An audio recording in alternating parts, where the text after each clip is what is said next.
here to take the motherfucking game. Bring it back to the realness from which it came. Nice. So it's season 1, episode 6. 6? 6. It's 6 or 5? It's 6. No, it's 6. I did 5 last week. Oh, yeah. Remember? I did the solo thing. Oh, yeah, no doubt. How did that go last week? Oh, it was fun. It was fun. I was sweating. I had on a jacket, too. I was in that hat and jacket, hot as I don't know what. Yeah. Oh. I don't know what happened to me last week. Oh, no, it was my mom's birthday. My mom's birthday, so I had to take her out to dinner. So, All right. you know, but I tried to get up out of there. Because, you know how I feel about tourist season. You know, I really ain't feeling the tourist season.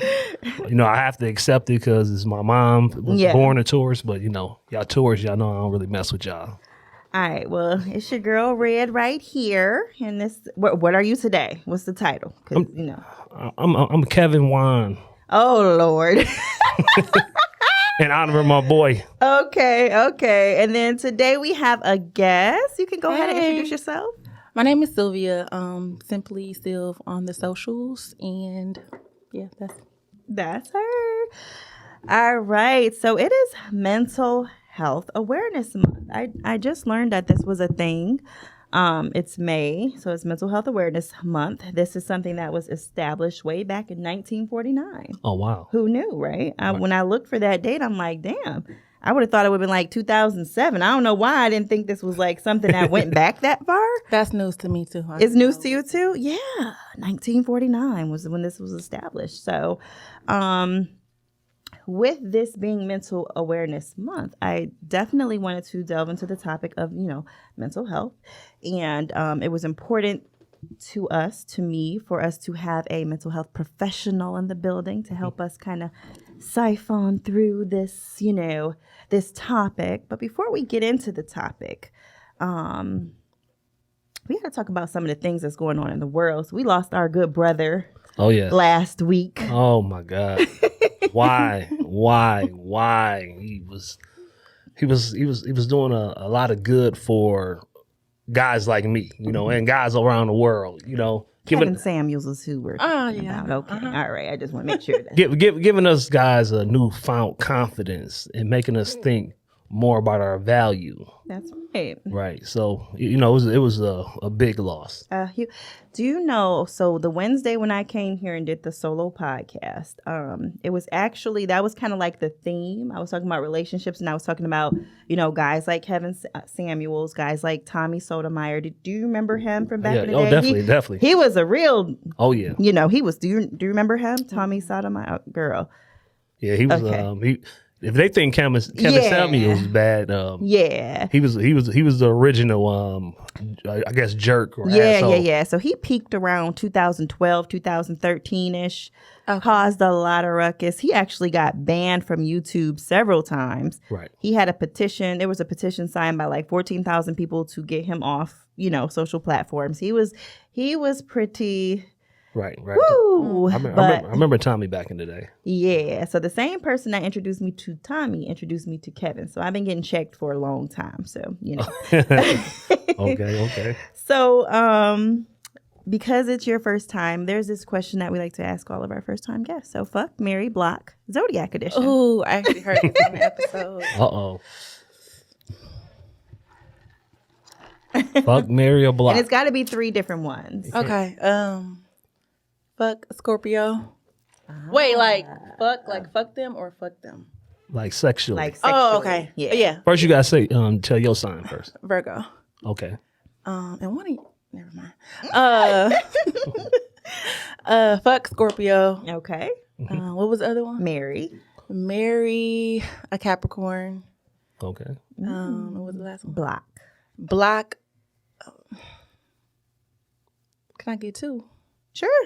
Cancer and Aries. Woo. Oh shit. Cancer and Aries. I think Cancer and Aries might be our. Well, no. I'll take that back. Aries is my block. I wouldn't block. I'm gonna respond because block Cancer. Mm-hmm. Aries gets a little bit of grace. They get a little bit of grace. Ooh, not from me. So what's your problem with the Cancers? No accountability. It's like Perfect. No accountability. It's like, man, none. like just oblivious. But you know what I do like about them? I feel like they're super forgiving. Okay. To me, I feel like they extend a lot of grace, even though they're so passive aggressive and, like you said, no accountability. Until you call them out, and then it's just over. Because then, like, you've exposed them. Oh my gosh. Oh, they sound a little narcissists in a sense, huh? Not the N word. You know, I like cancers because, like I said before, of that nurturing factor. You know, and me being a wild card, I guess I need to be nurtured a little bit. You know, Wild card indeed. I mean, I love them. I've dated multiple, but everything can't be on me. Yeah. Especially when I'm very critical of myself already. Mm-hmm. Right. So you mean to tell me I'm already coming to you telling you what I feel like I did wrong. And Right. you're just like, okay, yeah, you're right. I did nothing wrong though. Right. Like all Yeah. on you. No. That's really how they are. And even if they take accountability, they will give it away right away. Like at the end, they'll be like, yeah, so it really wasn't my fault. Like it'd be like, wait, what happened? I thought we were, okay, all right, I see. So I had another question for you guys. And I just thought about this because I went to the movies for Mother's Day. Do you have kids? I do not. No kids, okay. Did you take your mom out for Mother's Day or the lady or anything like that? No. We just sat around the house. Okay. Yeah. So my daughter and her friend took me to the movies. I went to see Doctor Strange too. Mm-hmm. And so I had this question because this is a dilemma that many of us face in life and we don't even recognize the great dilemma that it is, right? Right. So let's just say you're out somewhere and you're exiting an aisle, right? And there's only two ways you can go. You can go crotch facing the people or ass facing. Are you crotch or ass? Which way do you face the people? Crotch or ass? 'Cause I need to know because, you know. It depends on who I'm crossing. Yeah. But it's a mixed crowd. I mean, it just depends. I kind of try to stay to the. I don't know if I go either way. I kind of just stay to the side, like But turn what if my you leg. can't stay to the side? Like, what if you have to choose? Well, I'm gonna put my crotch in somebody's face before I put my ass in somebody. So you're crotch to face. Okay. I try not to have to cross over anybody. Got you. I'm like, if it's crowded, let me just find the end. Okay. 'Cause I don't want to cross over any. So you try to take the end seats. Mm-hmm. I definitely always take the end seats at movies just because I don't want to sit next to a stranger. Mm-hmm. So it'll be like me on the end, my daughter, and then whoever else. Mm-hmm. So I just don't want to sit next to a stranger. But I think I'm an ass to face girl. Right. To be, exact. I think that's kind of normal from a woman's perspective. You know what I mean? You don't want to, from a guy's perspective, you don't want to put your ass and towards anybody. You know what I mean? Mm-hmm. You know, that's a big thing. You know, we don't like to, even like when women play and like grab our asses, or we don't like Y'all that. don't shit. like that at all. We don't. And we just continue doing it. Yeah, you see, I like to aggravate it and shit. But like, that's another. It depends on the crowd too, because I've literally had guys grab me because I've gone the ass way, and I'm just like, it's just not. Oh yeah. So it just really depends on the situation. Yeah, those pedophiles that feel like they can just touch. Like, why would you touch pedophile? me? Like, I mean, it's basically being a down there a rapist when you just touch a woman. Definitely rapey. Yeah, when you touch a woman without her permission. Yeah, it's awful. It's like the worst thing that a man. You know how men. you know how Stop doing that. You know how I feel about that. We know, like, why he's gonna avenge all of us. We gonna have, or even like hearing superhero the like it just it's like creepy. I hate it. Sucking your like. I hate it. Yeah, You might have to make a police report after that shit. Yeah, what's that sound they made? yeah. Damn. Men do behave pretty creepily Oh, man. like that.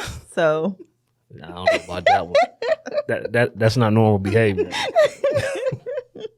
Somebody needs something that's not normal then, because right, she say they doing it. I mean, I'm pretty sure I've seen it. I know how guys act. Yeah, Yeah, they can definitely push that line. No, push it towards that line. But yeah, it's definitely not normal. You know. All right, so I wanted to add in this new segment called Randoms because I am a person of a lot of random thoughts. Right. You know what I'm saying? Like my mind, if you follow me on Instagram, my stories, the randomness is there. Oh, you yeah. know what I'm saying? I will be talking about something playful the next minute, I'm Sister Soldier. So, Right. very random here. And so a random thought that I had was that Nobody likes being told that they look tired. I don't know why people think it's so appropriate to tell people that they look tired. Oh yeah. That is like a real thing. Like, oh my God, you look tired. Like, Is now what if I told you about how you looked? Is that basically saying you look kind of ugly a little bit? Like dusty. Like you look a little dusty. Like, Right. are you okay? Right. I really hate that because it happens to me a lot. Right. And I'm like, okay, this is just how I look. Right. Leave me alone. Is that what they call the what do they call it? The resting bitch face? or No, something? it's called the I work 2 jobs, I podcast, I own a home, I just have a lot of shit going on face. Right. I got that So, a lot when I yeah. work midnights, and like I used to work Saturday What into is the Sunday, point of telling somebody who works midnight they look tired? and then I would go to church, and they were like, "Oh, you look tired." Yeah, Yeah. yeah. Well, in my case, Nobody wants to hear that shit. I am tired. You know, Yeah, but nobody tired wants it. of y'all bullshit. Yeah, nobody wants it pointed out is my point. Right. Another random. Okay. Don't call me sweetie in the middle of a disagreement. Sweetie literally means bitch. And like I'm on to the passive aggressive shit that you're doing. Okay. Don't do it. I had an old supervisor, sweetie me. Yeah. In And a you were meeting. like, So like I was preparing to bitch. leave, and she had started like acting crazy. And I just called a meeting with the lady over her, and I'm like, "So what's up? Like, is there a problem?" And she was going over all her issues. Basically, she was mad because I was leaving her, and she asked me something, and she was like, "Sweetie," like she just kept saying it. No, sweetie. I'm like, "No, I'm gonna need you to call me by my name." it's so disrespectful. And then I saw red. So So is Yeah. it sweetie or sweetheart or the same thing? It's the same thing. So if I say, okay, sweetheart. If you're doing it when we're having a disagreement, so it's one thing if, me and you kicking it and you're like, all right, sweetheart, you know what I'm saying? That's Right. different. But if me and you are in a dispute Right. and you say it, then I'm already knowing what you really mean. It's kind of like the word bitch then. Yeah, it is. It's the exact same thing. Sweetie is like calling me a bitch. But also, no, in that, no. it depends on who it is. No, that's what I'm saying. Like Yeah. it has 2 different meanings depending on the situation. Exactly. That's why I said when we're in a disagreement. Right. So if we're in agreement, it's different. If Right. if we cool, it's cool. I mean, I don't really like it generally. I don't like people who sweetie, baby, Right. dear. I don't like that type of language when I don't really know you. Okay. But as long as we're cool, I'm not gonna. But when we're not cool, Right. don't call me sweetie. I know what you're trying to say. I know during sex, the word bitch, like, you having sex, and you call some, they want you to call me a bitch, Right. call me a hoe, call me a nasty slut.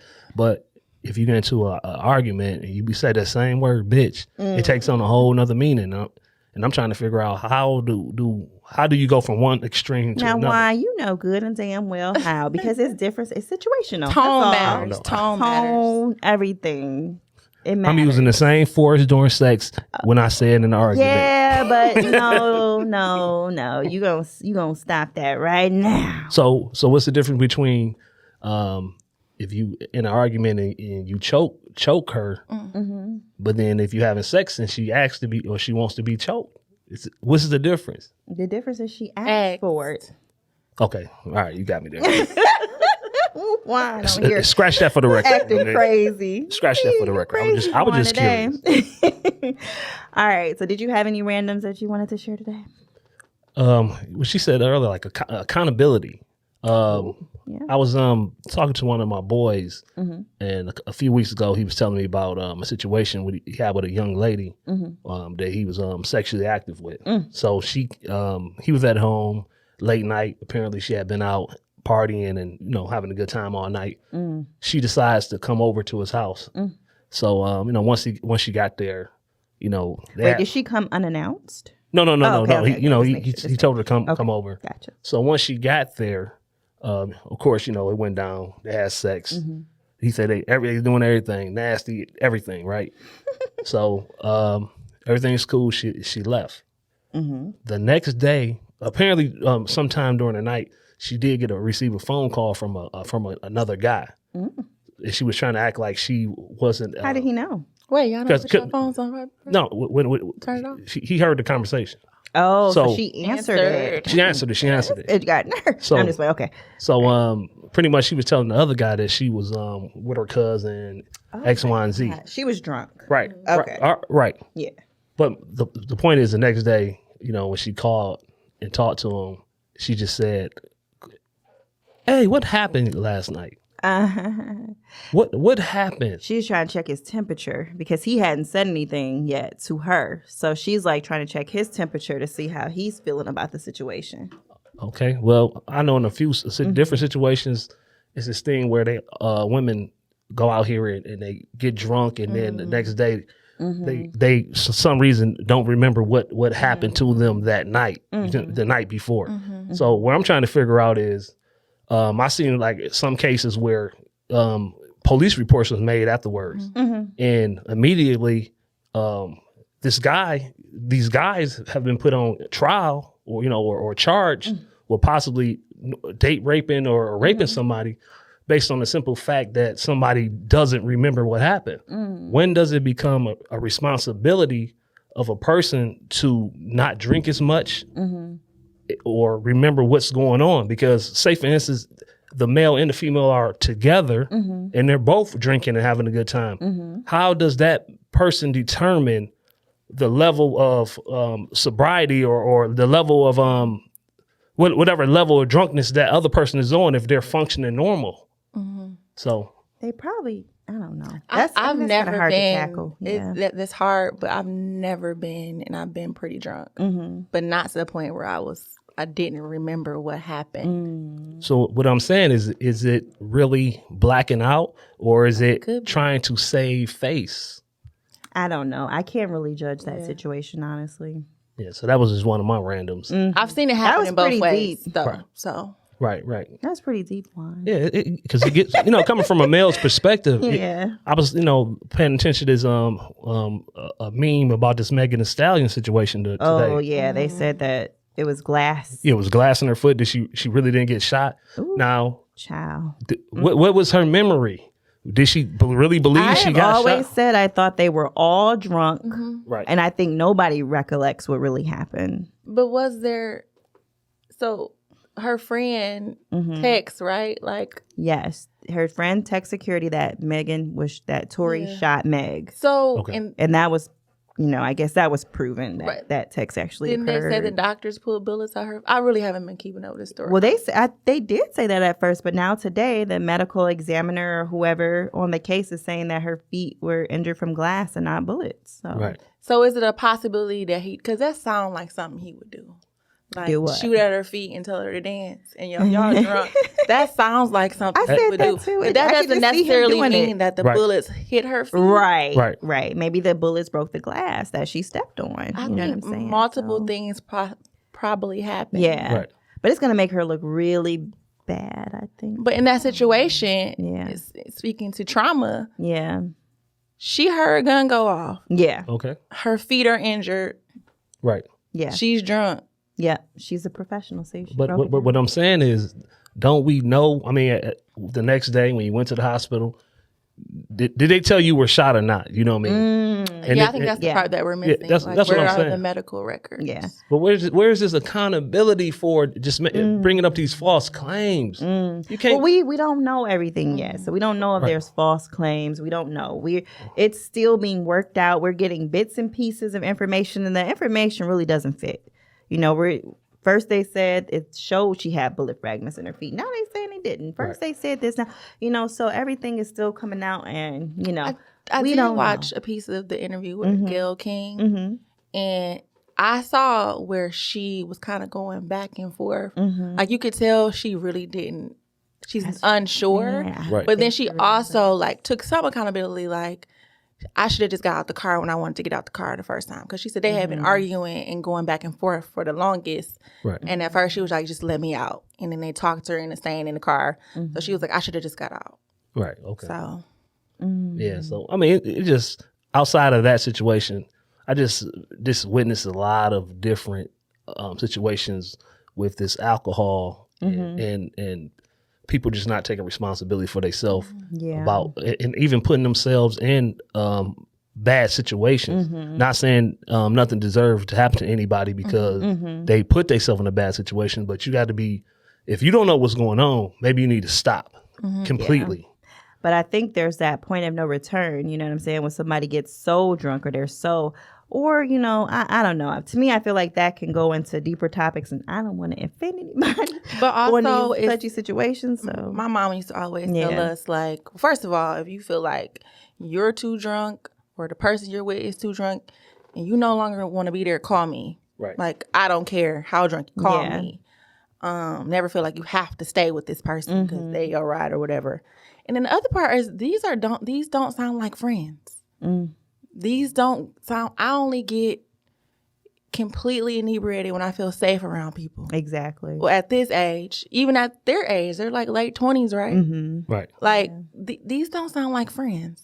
Yeah. But, you know, also, I mean, it goes both ways, even with the males, because I've been in situations where guys are drinking too much and they just go off the chain and you can't tell them nothing. You know what I mean? That's what I'm saying. So it's the same thing with a woman who gets inebriated and she's, you know, allowing things to happen that she might not allow. You know, she's off the chain too, just in a different way. So, you know, that's what I'm saying. Like, I don't.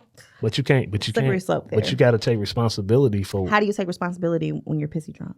Well, you got to take When responsibility. you get to that point of no return and you keep going and there's nobody really saying anything to you. Because you can't be in that drunken state But do you can't do stuff to people to even put yourself in that situation. Meaning, it's been plenty of times by me being a promoter. It's been plenty of times where I have known people who were really drunk and I was trying to drop them off. You know what I'm saying, to make sure they got home safely. Yeah. Whole time driving home, they start reaching in my crotch and trying to zip my pants down.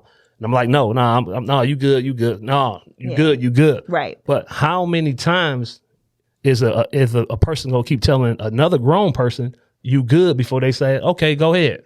Yeah. I think that's when the buddy system comes. And it's like if I were you, I would have somebody else ride with me. Right. Like, Yeah. All right, I want to get off this topic. It's pretty dark. It's random. Yeah, this is not the kind of random I was thinking about. But it is that deep. Yeah, so let me get my thinking back together because I'm like, wait, what just happened here? Vivica Fox, did you hear her comments on Kevin Samuels? What do you think about that? I think Vivica's she's very actually she's proven his point of what he's been saying this whole time. What do you mean? He why is his opinion that he gave people that called in and asked for when she said that his karma, you know, you talked to black women this way, it's his karma. So you deserve to die because you made some people feel uncomfortable when they asked you a question. That don't even make sense. What's crazy to me is the people who were kind of like cheering her on about it. Right. Like, she didn't tell no lies. Like, first of all, it's not up to us to determine somebody else's karma. Right. Okay. George Zimmerman is still alive. Where's his karma? You know what I'm saying? If that's what it is, you know what I mean? I mean, he just died. He just died. And, you know, be respectful because I don't think he did anything personally disrespectful to her. And you wouldn't say anything like this about him if he was living. Right. So it's just kind of like, I was disappointed in her. But she falls in the category. I mean, what do you mean though, as far as what? Her statistics? She's unmarried. She's a certain age.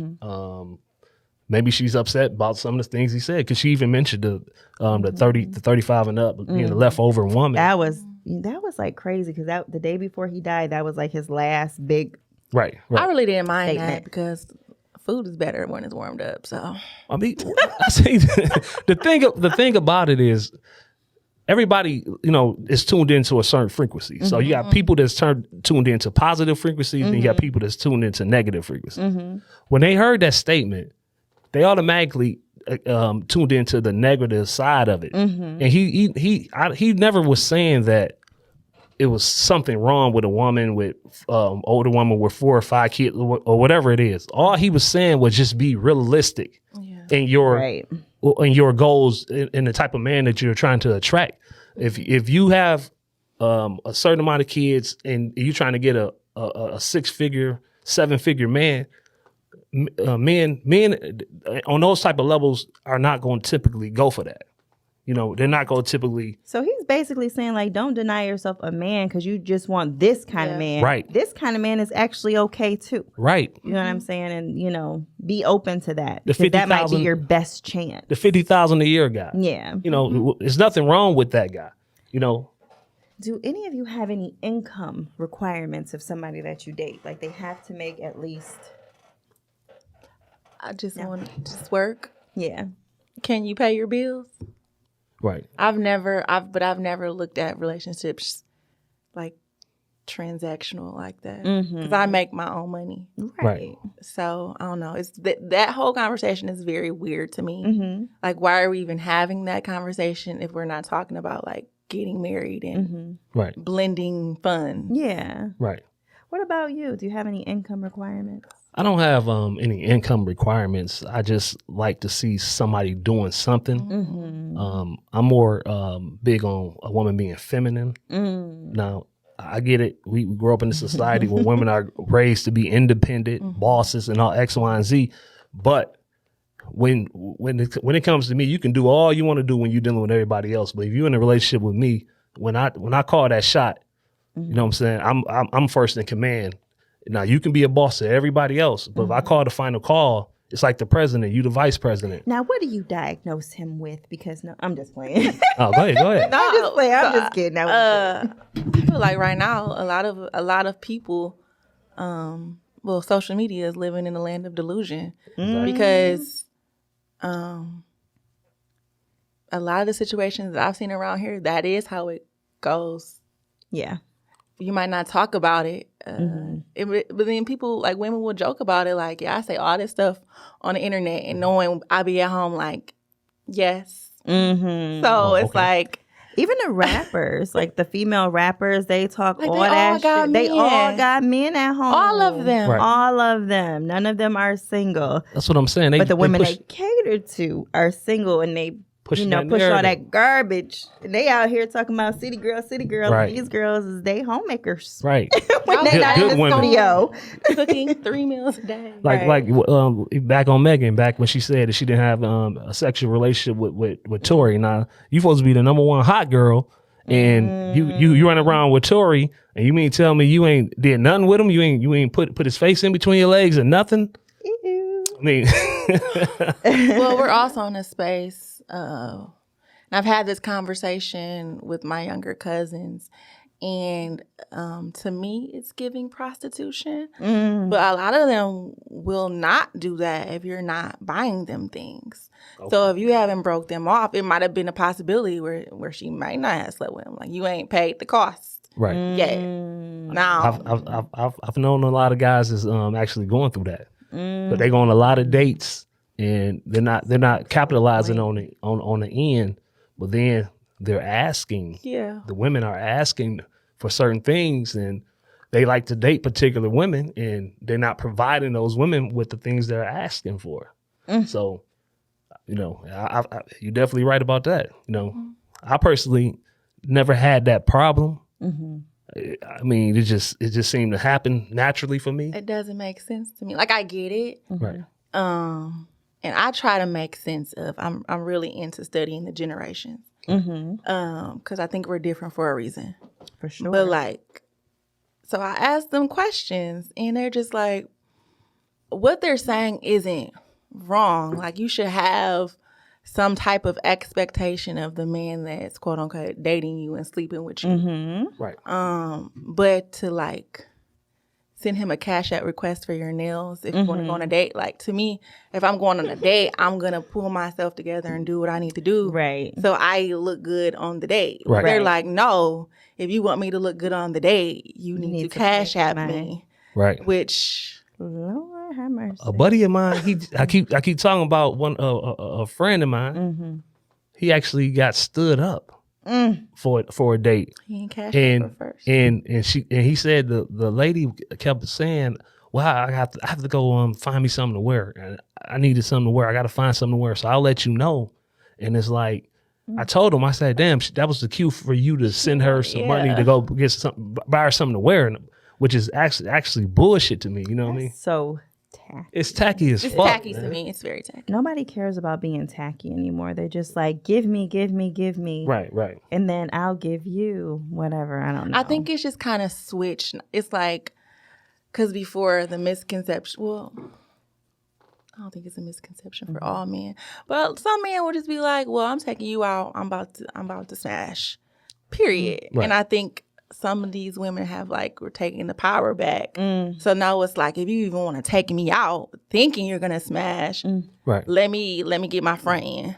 But I understand that part too. But on the back end, these same women are going out with guys with way less and going to places that are less, whatever word I'm looking for, less important places, and they giving that ass up. They are. Like That's that. what they like. But They probably love that guy they're doing that with, but Yeah. he's just not the guy. So they're trying to explore their options. So it's this thing called having your cake and eating it too. okay. So that's all they're doing. And that's just the generation of people we live amongst. Everybody wants to have everything both ways. Like, I want to eat this cake and still have it. You know what I mean? It's like, if you eat it, it's gone. Right. So you're going to have either one or the other, but most people don't want to make that choice. Like, we're very selfish in this life. And, so it's up to you to discern, But but you gotta kind of know what you're going to do. You gotta kind of know who you're dating too. I mean, Right. Yeah. if if you're dating a nice guy, that he's not gonna make you try to force you to have sex at the end of the night. You know what I'm saying? Exactly. So that person don't deserve to be stood up because they didn't get you an outfit. Just put on something that you got on. But she really saved him. She did. Her standing him up, she saved him. Because why would you want to be with this type of woman? So, now he can say, I'm straight. Yeah, for the future. But shit, what about these $500 tickets I just got for us? You know what I mean? $500 tickets. Yeah, you know what I'm saying? Comedy shows, concerts, Oh. front row, first couple rows get real expensive. That you know goes what I'm back to tack. That's just tacky. saying? Right. So as a therapist, okay, how hard is it for you to not psychoanalyze people? So both my To degrees, turn it off. both my degrees are in social work. Okay. So I practice therapy. Mm-hmm. And I've just learned to turn that part, that work part of me on. Mm-hmm. Like, I feel like it happens, but in my real life, I'm just focused on my real life. Mm-hmm. Now, if you ask me, Yeah. I'm like, oh yeah, cool. But it's like I have been intentional about separating work in my real life, because if I didn't, it would never stop. Right. Right. I really commend and respect the therapists and, counselors of the world, because I could not imagine it being my job to hear people's problems. Like, if somebody come and sit down next to me, and I'm going to get up and move.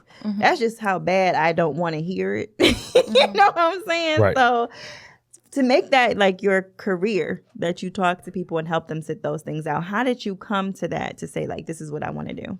So I never wanted to be a therapist. Okay. I wanted to help people. Mm-hmm. I initially would watch all the medical shows, before grades. It was ER and Man, ER was the shit. House and it's another one. But they always had the social worker that would come in. Oh, I want to do that. I want to help people. I want to help people solve their problems. But then people got in my ear and social workers don't make any money, and I'm just Facts. that's not gonna work for me. Yeah. Okay. So I initially went to school for psychology, but my classes were boring. So I was like, okay, I'll switch to nursing. I'm not a science person. So my roommate at the time was in the social work program. And every time she would come back to the room, she would be talking about what she was talking about in class, and it was interesting. So I was like, oh, okay, I could do that. I didn't know it was going to lead me to therapy. I thought I was going to go work for an agency, do some case management, work my way up, be a supervisor, retire, whatever. Yeah. Right. But none of those jobs panned out for me. Gotcha. My first job was with Child Protective Services. Ooh. And that just did not align with my spirit at all. Okay. That was my first job out of imagine. college, and I was fired Okay. because it's just a lot of shady stuff that goes on. You work for the state back then? I was living in Georgia, so yeah, I worked for DeKalb County. Okay.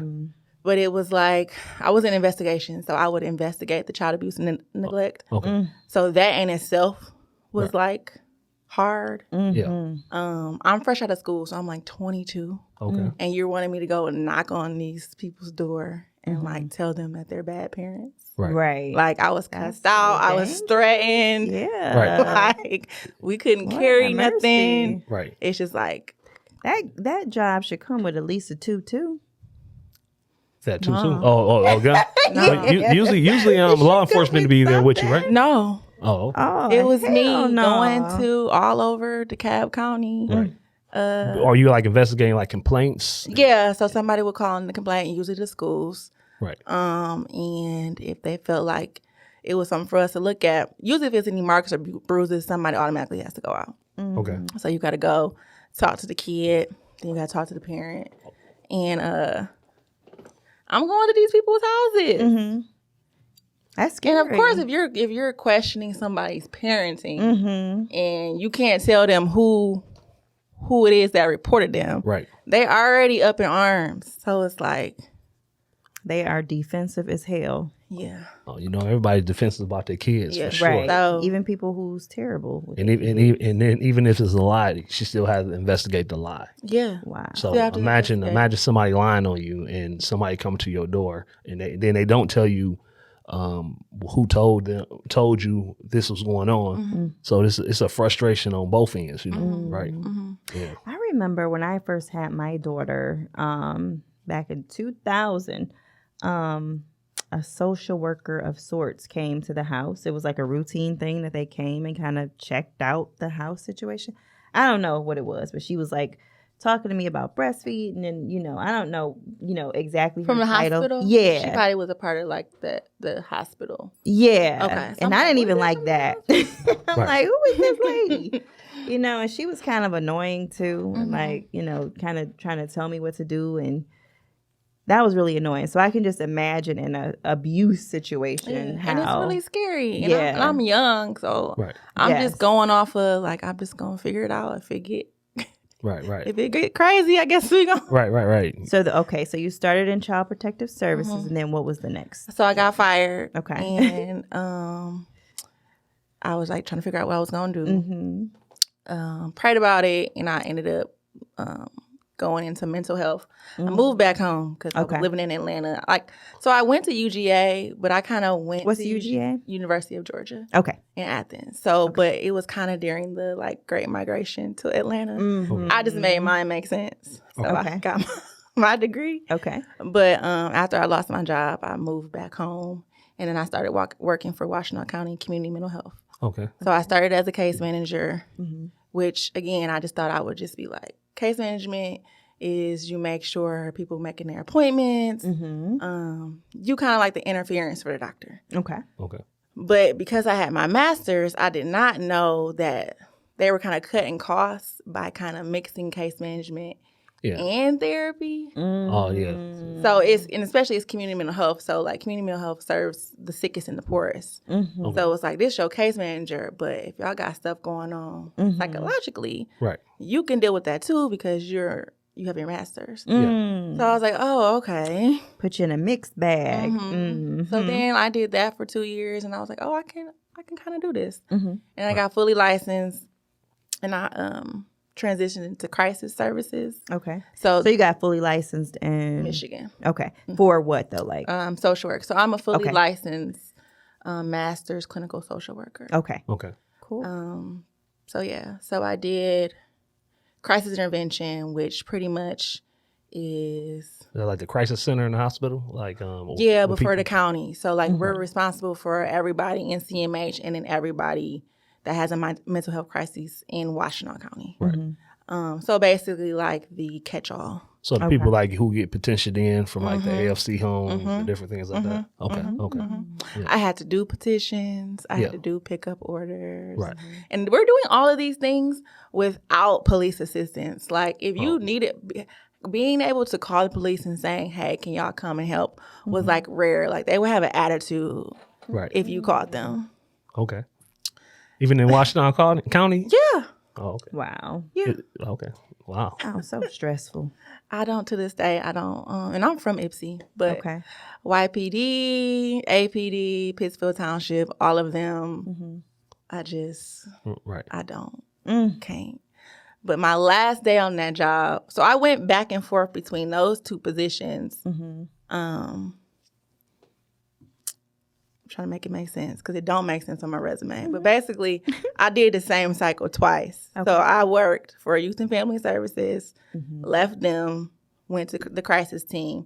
Then I moved out of state. I moved to Memphis, did that for a year, and then came back home and did the same cycle again until I was like, y'all are crazy and I can't do this anymore. Okay. But on my last day, again, white people mad that I'm leaving. Uh-oh. Caught you, sweetie. Even worse. Sweetie. So I was working, it's a 24-hour situation.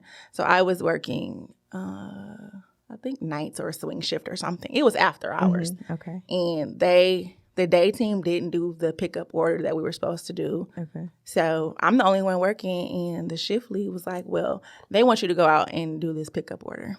I'm like, it's 10 o'clock. Right. Why didn't y'all do this earlier? Well, they say he has a gun in the house, and we were scared. Okay, great. Oh, so What would you like me to do at 10 p.m.? So Right. So send you out there by yourself to investigate a situation with a person with possible mental illness with a With a firearm. weapon. Okay. So my supervisor was mad because I was leaving. Right. Because I was kind of like always the like rebel in all these situations. Okay. Like y'all not just gonna do whatever. Like y'all supposed to be helping people and you're not. Right. I'm a rebel, so I understand. He is the So rebel. I was always shaking the table. So by the time I was leaving, my supervisor was just mad at me. So this was her way of like getting back at Right. me. So I'm fine, like whatever. I'm gonna do it. It's my last day. It's whatever. Call Ypsilanti police, and they're like, "Oh no, we're in a neighborhood, but we're not coming to the house with you." Oh, wow. But she was like, she's in with the police. Those are her buddies. So I'm pretty sure my she was like, God. "Don't." Oh. Because it don't really make a lot of sense. If you terrible. call for them to assist you on like a well-being check, they supposed to come. Yeah, supposed Yeah. to come 100%. But that wasn't the first time. Like thinking back on it, like if it was just me, because I was the only black. Yeah, I was the only black girl on the team. Right. So they would come out for them, Right. but like it was kind of iffy with me. Because Like, well, that she's department probably from the hood. She's probably used to these So kinds she's of fine. situations. No, they were trying to be funny. You know what I'm Yeah, saying? they were trying to be funny. They were trying to be funny because isn't that Terrible, department though. like Don't a put smaller nobody's department? Livelihood at stake. Yes. So I'm pretty sure they had a smaller department, so they probably didn't have as much going on as if it was a major, a bigger city. So They were literally in the neighborhood. Right. Like I could see them. it They went- just didn't want to come to the right, house. right. So yeah, that might have definitely been something personal, towards Yeah. whatever was going on with you and the supervisor. Yeah. But I'm also really spiritual, so I feel like a part of me being a therapist was like a gift.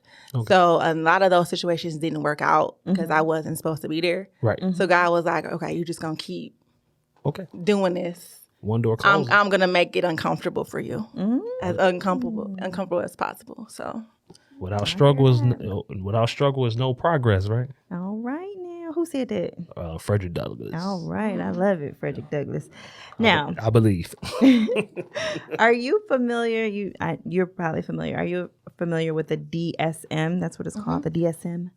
So it's the Diagnostic and Statistical Manual of Mental Health Disorders. No, that's new to me. So it They started were- off as a pamphlet like this. we're up to the DSM. They're working on DSM-6 now. Yes, I read that. It's like this big now, right? It's like humongous. It used to be like this, and now it's like... Because they add to it. So as we learn more, they add to it. So it's just basically full of mental health disorders, basically. So I've taken 2 semesters of psychology. So that means I don't know shit. Okay, so let's get that out the way. So, but even if I don't know, even in my I don't know shitness, I have some suggestions for the DSM 6 coming up that I feel like they should add. So these are my suggestions. So the one I named all these diagnoses myself. I just want to. I'm excited to hear. Let's say this. Ready? Okay. Let's say I'm this. excited. Okay. The first one is Tick-Tock-Itis. So you know how you get the itis from when eating ribs or some food that makes you sleepy or fatigued? Oh, yeah. So Tick-Tock-Itis is when you get fatigued from doing too many TikTok. There we go. I have another. So I was only, I got on TikTok just to save my name, right? Because I just didn't want nobody else to have it.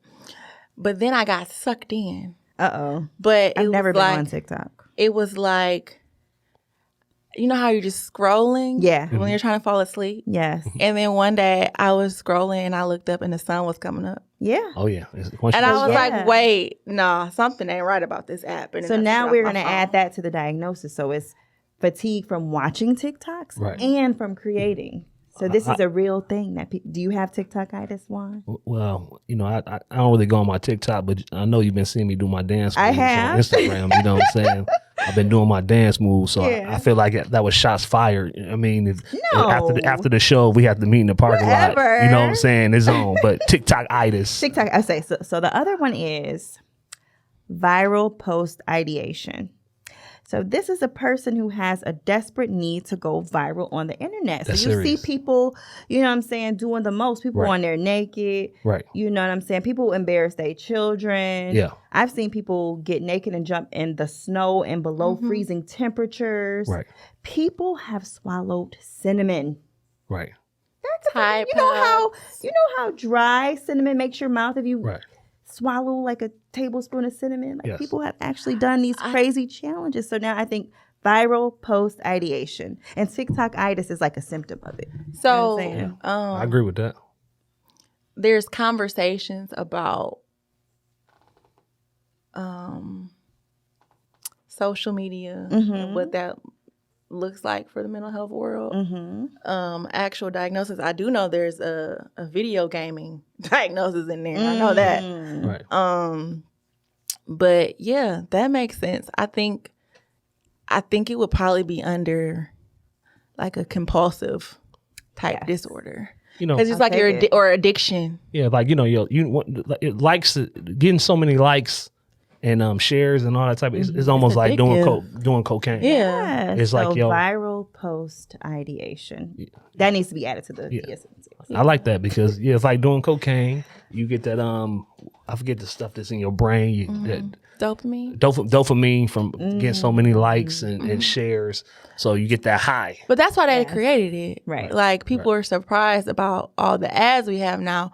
But that is the original reason they came up with it. So if I need to keep you on there as long as possible so you can see these ads. Yeah, the marketing, yeah. All right, so I have one more. Okay. And it is called podcaster syndrome. This is the urge to produce and create the biggest motherfucking podcast in the world. Right. I got that. Right. Do you got have it? I need you to have it too. I definitely got it. I got it. You know, we're just trying to figure out ways to get our messages out. But it seems like everybody is trying to come up with a podcast every single day. I had a podcast briefly. You had one? Yeah. I had one. I'm no longer friends with the young lady. Oh, man. We had 20 episodes, though. Okay. That's a lot. Look, we on 6 and I'm fatigued. I'm tired. But yeah, we're not friends anymore. So. Oh. Was it because of the podcast situation or something else? No. Cancer. Oh. She's a cancer. Oh, okay. I'm thinking of a diagnosis. No. She's not sick. I don't. Oh, wow. But I caught her out on some things, and I think narcissism. You said you want to talk. She tried to gaslight me. Instead of a resolve, there was It was oh no! Like what are you talking about? Give me examples. I did. So now I'm mad. So now don't even worry about it. Right. Wow. I mean, there's probably a specific reason why I'm co-hosting a podcast with a guy. Why is that? I just think it's gonna get along better. You know what I mean? So, I want to do it again, but it would be with like my husband or my long-term partner. For sure. I have no desire to do another podcast with a woman. Yeah, I understand, and I don't feel like I'm a woman who has problems with women. Right. But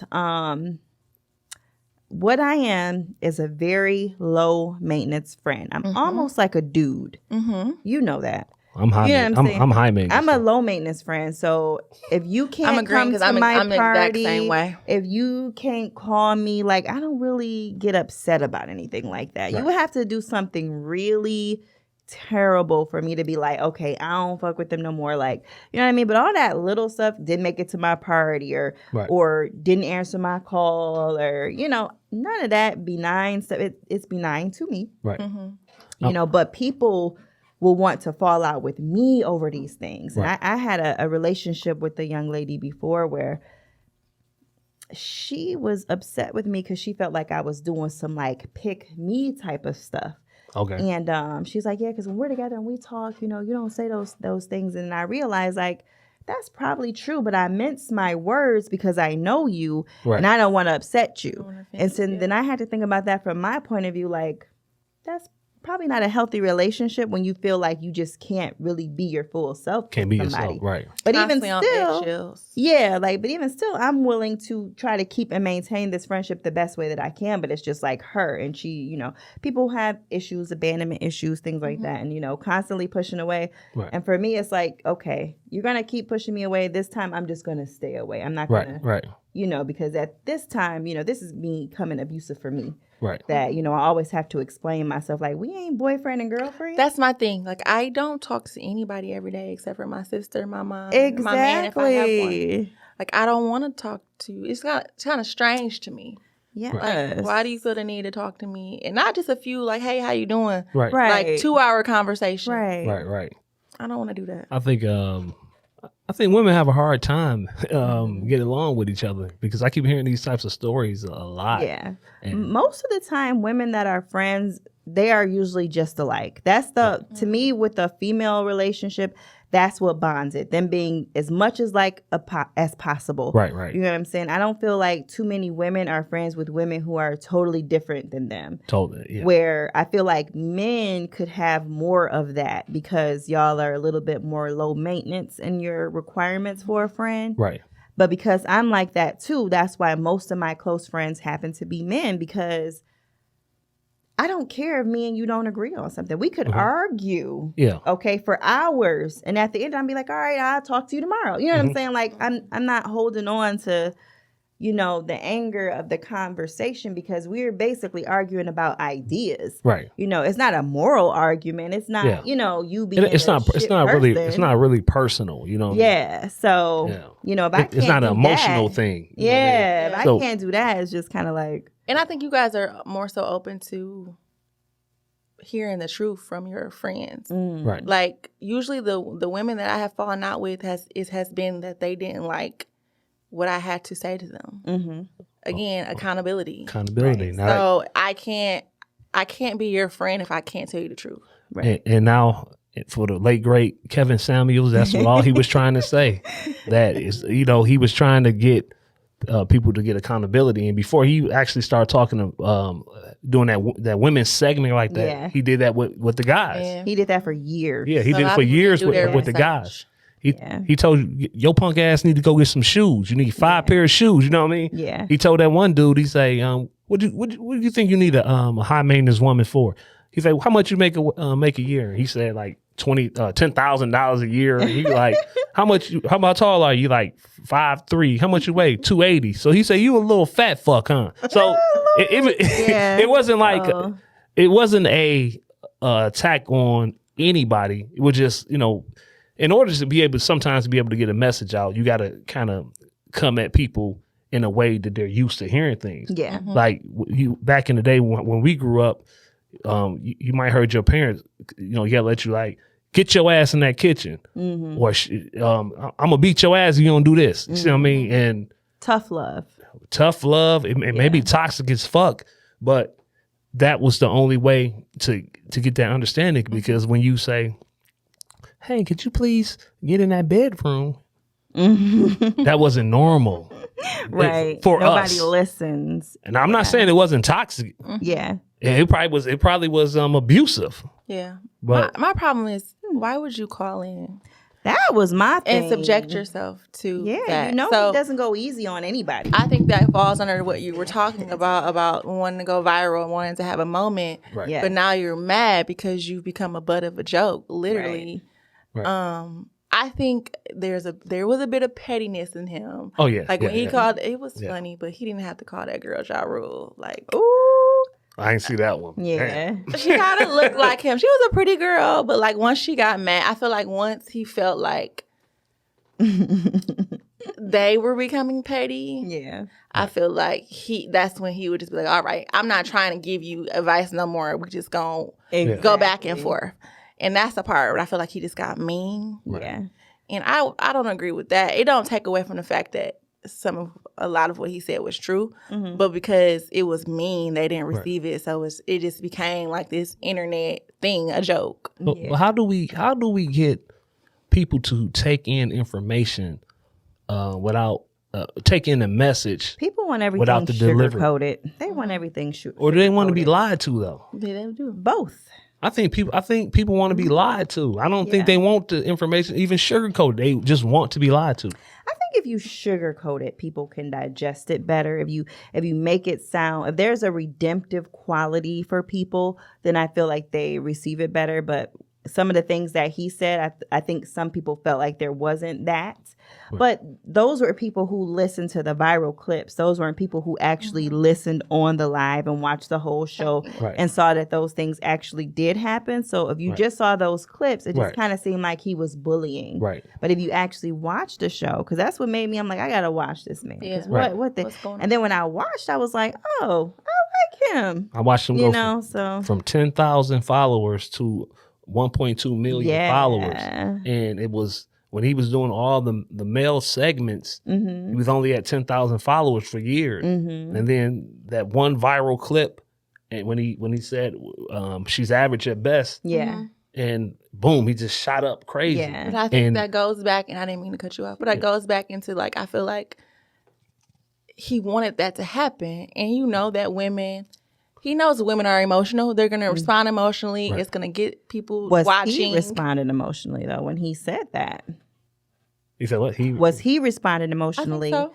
And so then, I think so. Then it just happened to go viral, and then now it just became like his platform. His thing. Yeah. Yeah, I believe once it went viral, because of course, the views and you start getting paid for the views and likes. So man. And also if the women keep calling in, this is what the people obviously want to see. Yeah. Versus even if you want to talk about something else. And even right before he died, he said, okay, average at best was in 2021. And 2022, I want black men and black women to be together. You know what I'm saying? But I just want the black man to be valued. So he's gonna put in his work to make sure he has that value, and the woman make sure she has her value, and they come together. So I think it was a big thing about trying to, because women seem like they've been forced and taught to be independent, strong, independent, and if they're strong and independent and they start having the masculine energy, then only other place for the feminine energy to go is to the man's way, the way of the man. So I believe this is what the conflict with a lot of relationships keep coming in. The problem. This is the problem. The roles not really being established at all. So everybody's confused. So I agree with that. Yeah. I just think this gender wars. He said the gender war was over, but go ahead. I don't know. It's there's still a lot to get over. There's still a lot. Who said it was over? He did. He said the gender war is over. We're not battling. And then he passed away before we could start the healing process together. Right. But he kind of opened the gates between. I'm talking about just within the community of arguing. Yeah. Between men want this, women want this, and he didn't do this.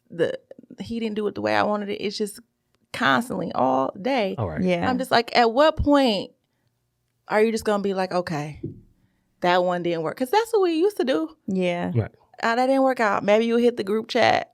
Okay. Or maybe I like we to got have my platforms, so now we gotta. But we don't need. I think we need to go back to not wanting to know everything about everybody's relationship. Yeah, I don't know if that day is gonna come. Because once you are privy to the information, and once you know something, it's hard to go back now. Right. Yeah. And the way of the world, I don't think that it's regressing. I think that it's going to keep going forward in the way that it is. So it's like to keep ahead of the changes, you got to keep ahead of what's going on. You know what I mean? You got to keep your eye on what's going on so you can kind of have a view of what's to come and then make sure that you're adaptable to it in a way, because I don't think it's going to go back. So you have to be able to adapt to what it is. Because just think about around here. Mm-hmm. Like, some of y'all are not dating the people that you are saying that you would like to be dating on social media. Mm-hmm. So is it just for social? Is it just for kicks and giggles? Yeah. Because y'all not,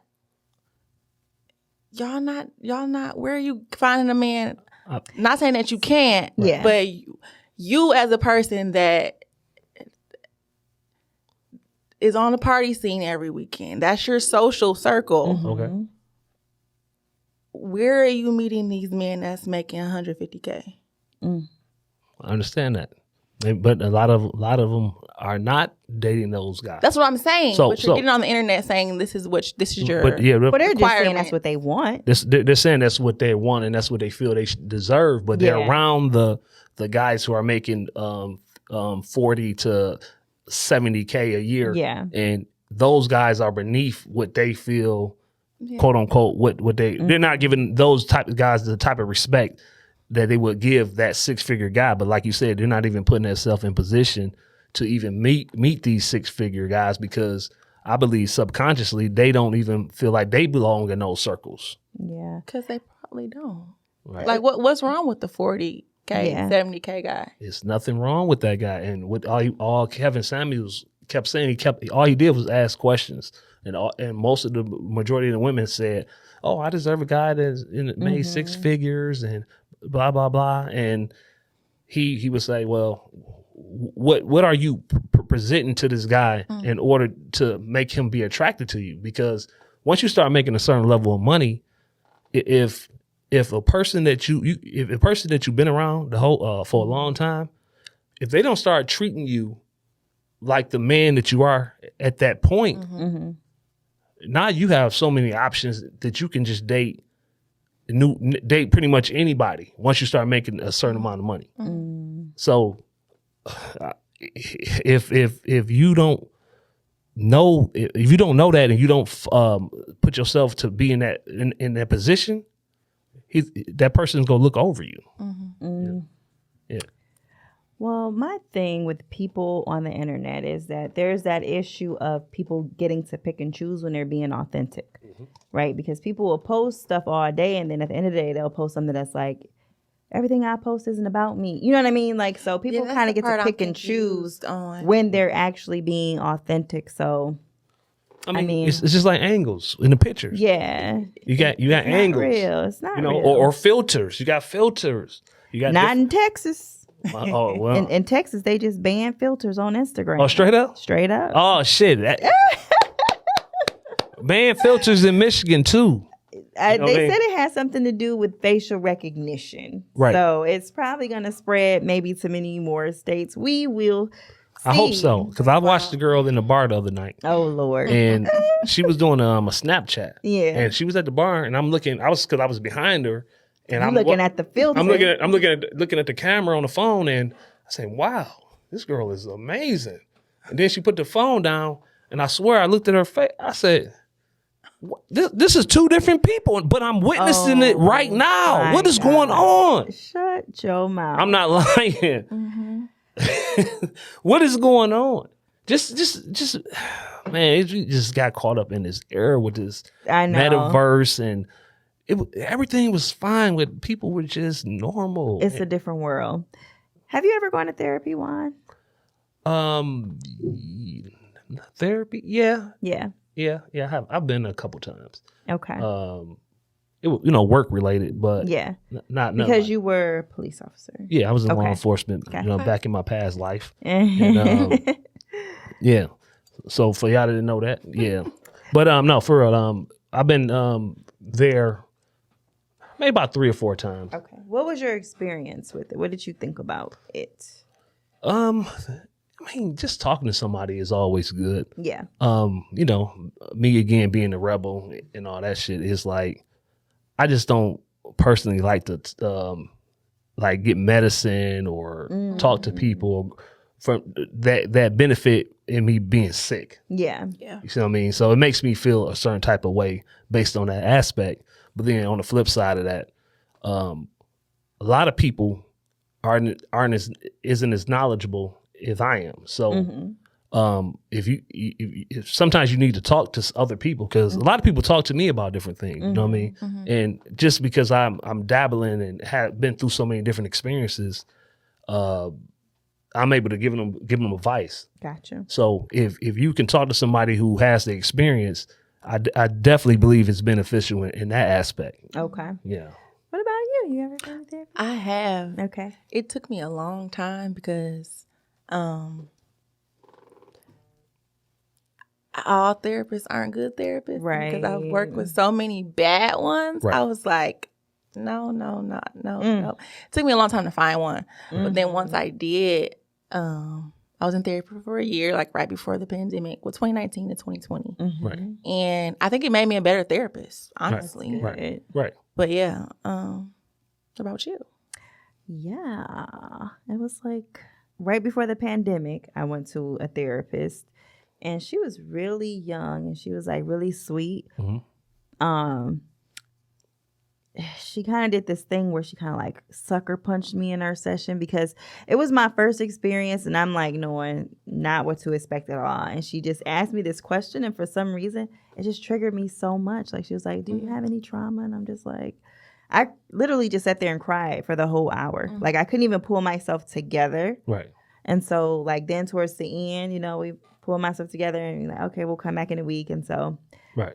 after that, we kind of, got things. I feel like she was good, but I just feel like for me, it wasn't really helping. And I didn't even know what to expect as far as help, because I didn't really know what to expect from therapy. I just see it on the movies, and, I'm just thinking somebody just going to be like, you need to, Right. I don't know. I just expected something different. Right. And so then the pandemic started. So, of course, our sessions stopped because everything stopped.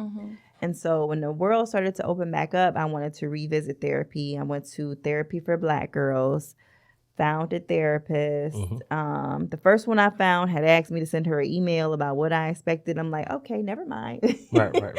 And then I found the therapist that I got, and she was so wonderful. Like she helped me in so many ways. And the initial reason why I even wanted to go to her was because I was like, oh, I hope I'm like not a narcissist. You know what I'm saying? Because I was in a relationship with somebody who I thought was a narcissist. Right. But prior to that, the last person I thought was a narcissist too. So it's like, okay, everybody can't be a narcissist. Yeah. I must be a narcissist. You know what I'm saying? So I started to really read up on it and get the idea. And I'm like, okay, I need to go to therapy. I need to really make sure. And if I am, like, I need to work through this because I don't want to be that person. Right. So, found my therapist. She was awesome. She helped me work through a lot of things, helped me understand quite a bit. And, it was dope. When I went to therapy, it wasn't really the time. I actually should have probably went years before that. Because I had kind of learned some stuff about the universe and energy, and I kind of self-healed myself because I suffered from for like 2 years after my father passed. I suffered from very, very bad anxiety before I even knew what anxiety was. So when I went to actually see a therapist, it was just like I said, work related, but I was just acting because I wanted more time off. You know what I mean? So I was acting. So I was off 4, 5, 6 months. And then one day I was sitting in the car, and because this is what the people who done this in the past, they say, yeah, you go in there and put some alcohol in your breath, and say you've been drinking, and you have nightmares and X, Y, and Z. And I was sitting in the car, and I said, wait a minute, I know how energy works and how the laws of attraction work. If I keep on going in here pretending to be this sick person, I know how fast you can offset your energy in your mind and actually become that, because I watch so many people going there playing and pretending, and they actually became what they said they was. They were drunks. They were mentally. They really became mentally ill. Wow. Because they were putting on this facade. So that was the last day. I was like, oh no, I'm done with this shit. I walked in there and how you doing? I'm good. I'm great. Yeah. And after that, I said, I'm if I want to be off this 6-7 months, you know what? Just go retire. Right. I'm done. I'm gonna retire. I'm quitting. I'm retiring. Right. And that's what I did. I just retired. And I said, I'm gonna go ahead and because. All right, if you retire under these certain circumstances, they will pay you a check for 25 years, the rest of your life or whatever. But I said, the type of money that I want to make, if I have to sit up here and be playing this for this little bit amount of money, it contradicts where I'm trying to go with my life. Right. So once I stopped playing around with that little situation, boom, I went through my trials and tribulations and things been working for me ever since. So, yeah. So, all clinicians are supposed to have a treatment plan. Okay. And your treatment plan includes your goals. Okay. So, usually, I mean, this is not something I'm going over with you every time we meet, but in my mind, like I was trained that you check the treatment plan every 90 days. Okay. And if at 90 days, I've seen you've made improvement, we're going to talk about the improvement you made. And then together, we're going to decide if we're going to continue. Right. I'm with you. I didn't get into therapy to keep people just because and make money. Right. I tell all my clients that like my goal is that you can fire me. Right. Literally, this is why I have to do multiple things because I will never make a bunch of money being a therapist. I have 4 clients right now. Right. Because once you're good, you're good. Now, if you need to come back, Right. cool. But I'm not just going to hold on to you Right. just because this is some money. Paying the bills. Now, what are some tips that people could maybe take to vet a good therapist for them? Like, what would you think?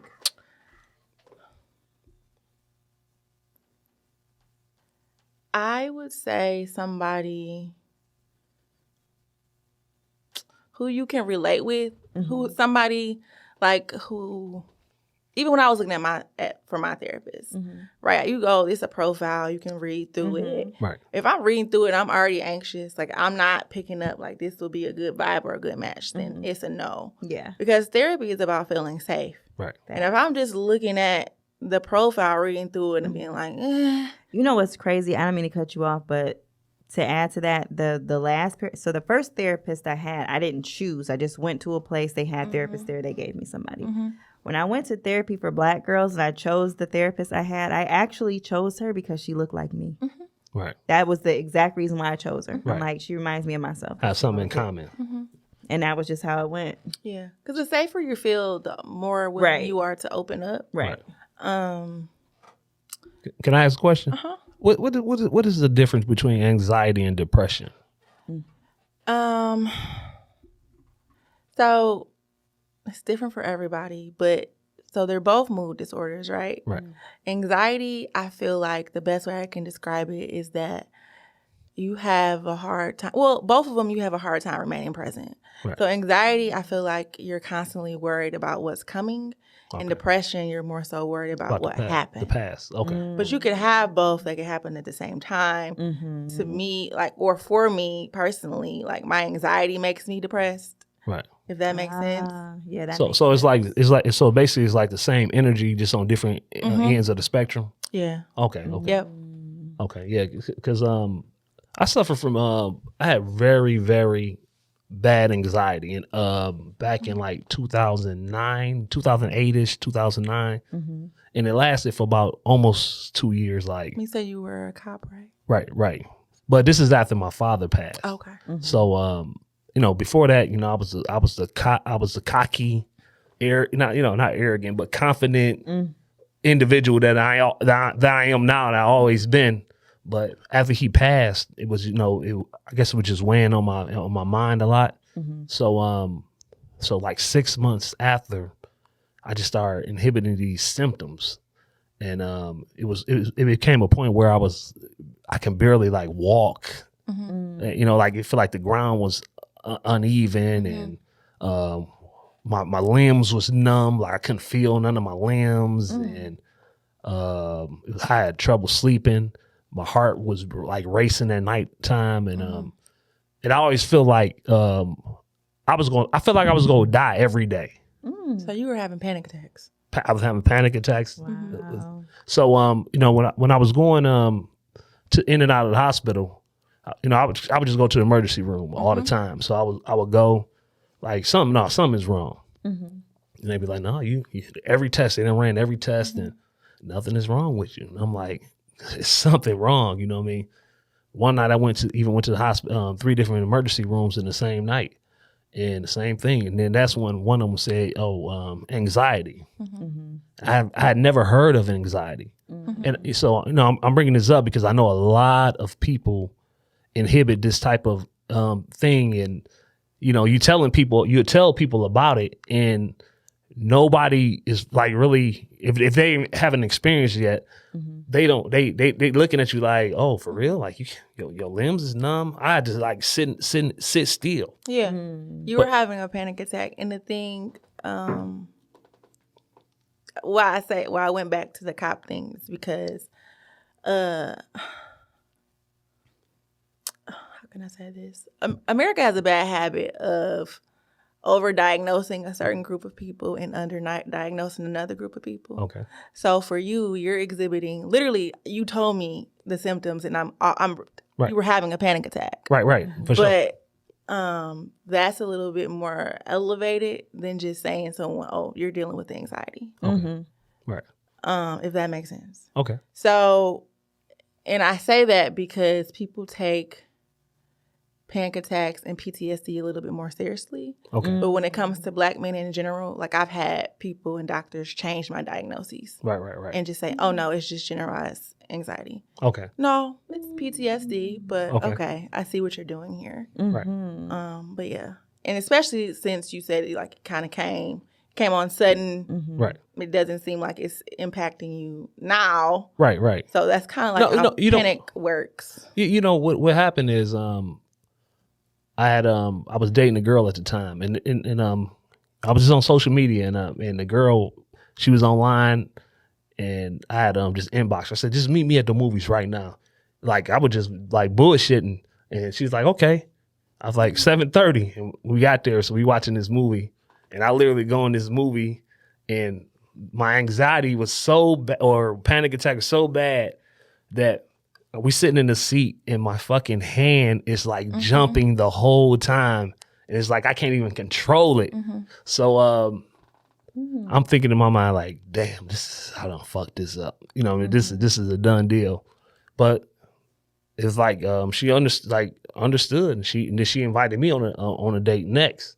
So like we dated for a couple years. And what happened is she ended up, she was cleaning out her room and she had this DVD underneath her bed, which was called The Secret.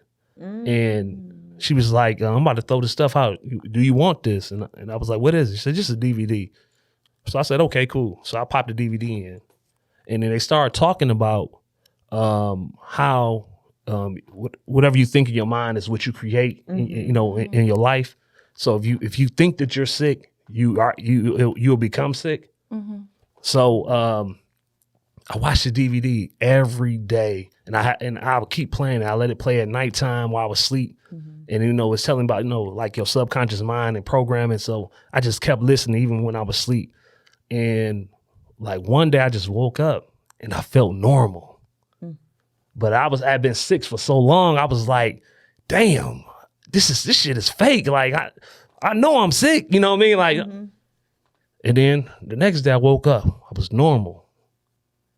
3 more days later, I woke up normal. I said, oh shit, this law of attraction shit really works. I'm back. I'm healed. Like I'm back. You know what I said? I said, fuck that. I want some money. Right? So like 3 months later, at that time I ended up because I had a rental property, and I was able to get rid of this rental property, and I ended up getting a check. It was like for $50,000, but at that particular time, that was like the most money that I had ever received at that time. So I really take the universe and the energy thing really to heart. And as far as like panic attacks, anxiety, depression, I feel like it's just all mental. And once you can get your mind back to a clear state, you can actually move forward. One time I did go to the a regular doctor, and they tried to give me some pills. I think it was a Xanax or something like that. Okay. And so the one day I took I took one. And I was at work. I took it, and I was working inside. So I was watching TV, watching a basketball game. Now this dude, I forgot who was playing, but the dude went up and he dunked the ball. And usually, I jump up like, yeah. Man, that fucking shit had me sitting still. And I'm looking in my mind, I'm like, yeah, but my body just wouldn't move. I said, I will never fucking take this shit ever again. Yeah. So with that being said, I think anybody that's out there that's experienced any type of ailments like that, panic attacks, anxiety, depression, you might want to look into learning about the energy and working on your mindset.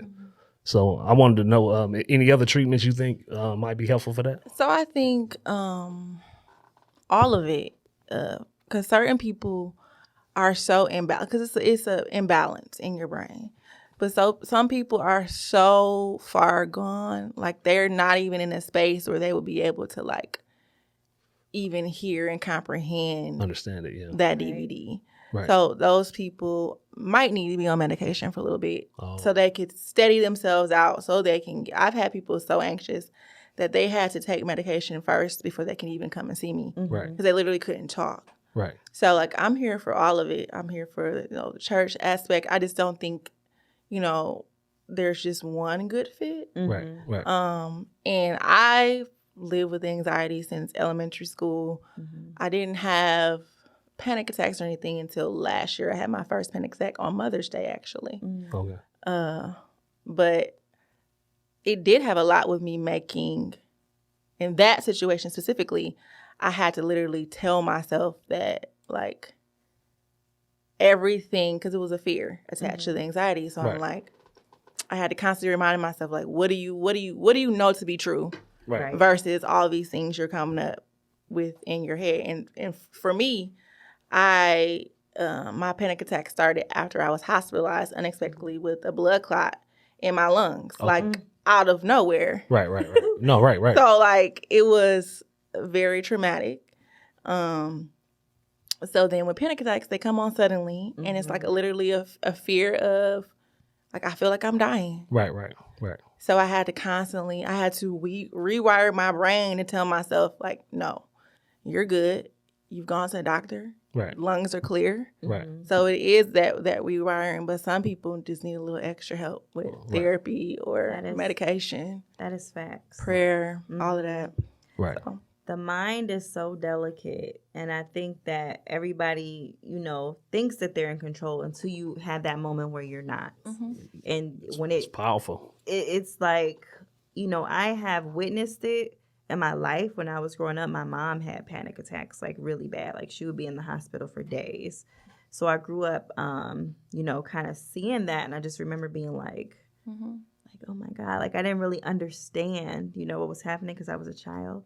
And when I got older, just learning about like depression and anxiety, just because, she had it, even as a kid, I just remember saying like, well, you just have to think happy thoughts, and you just have to, believe that everything is going to be okay. And that's just kind of like always been my disposition. Right. But what my therapist was teaching me about, how like that was like my response to the trauma was like fawn.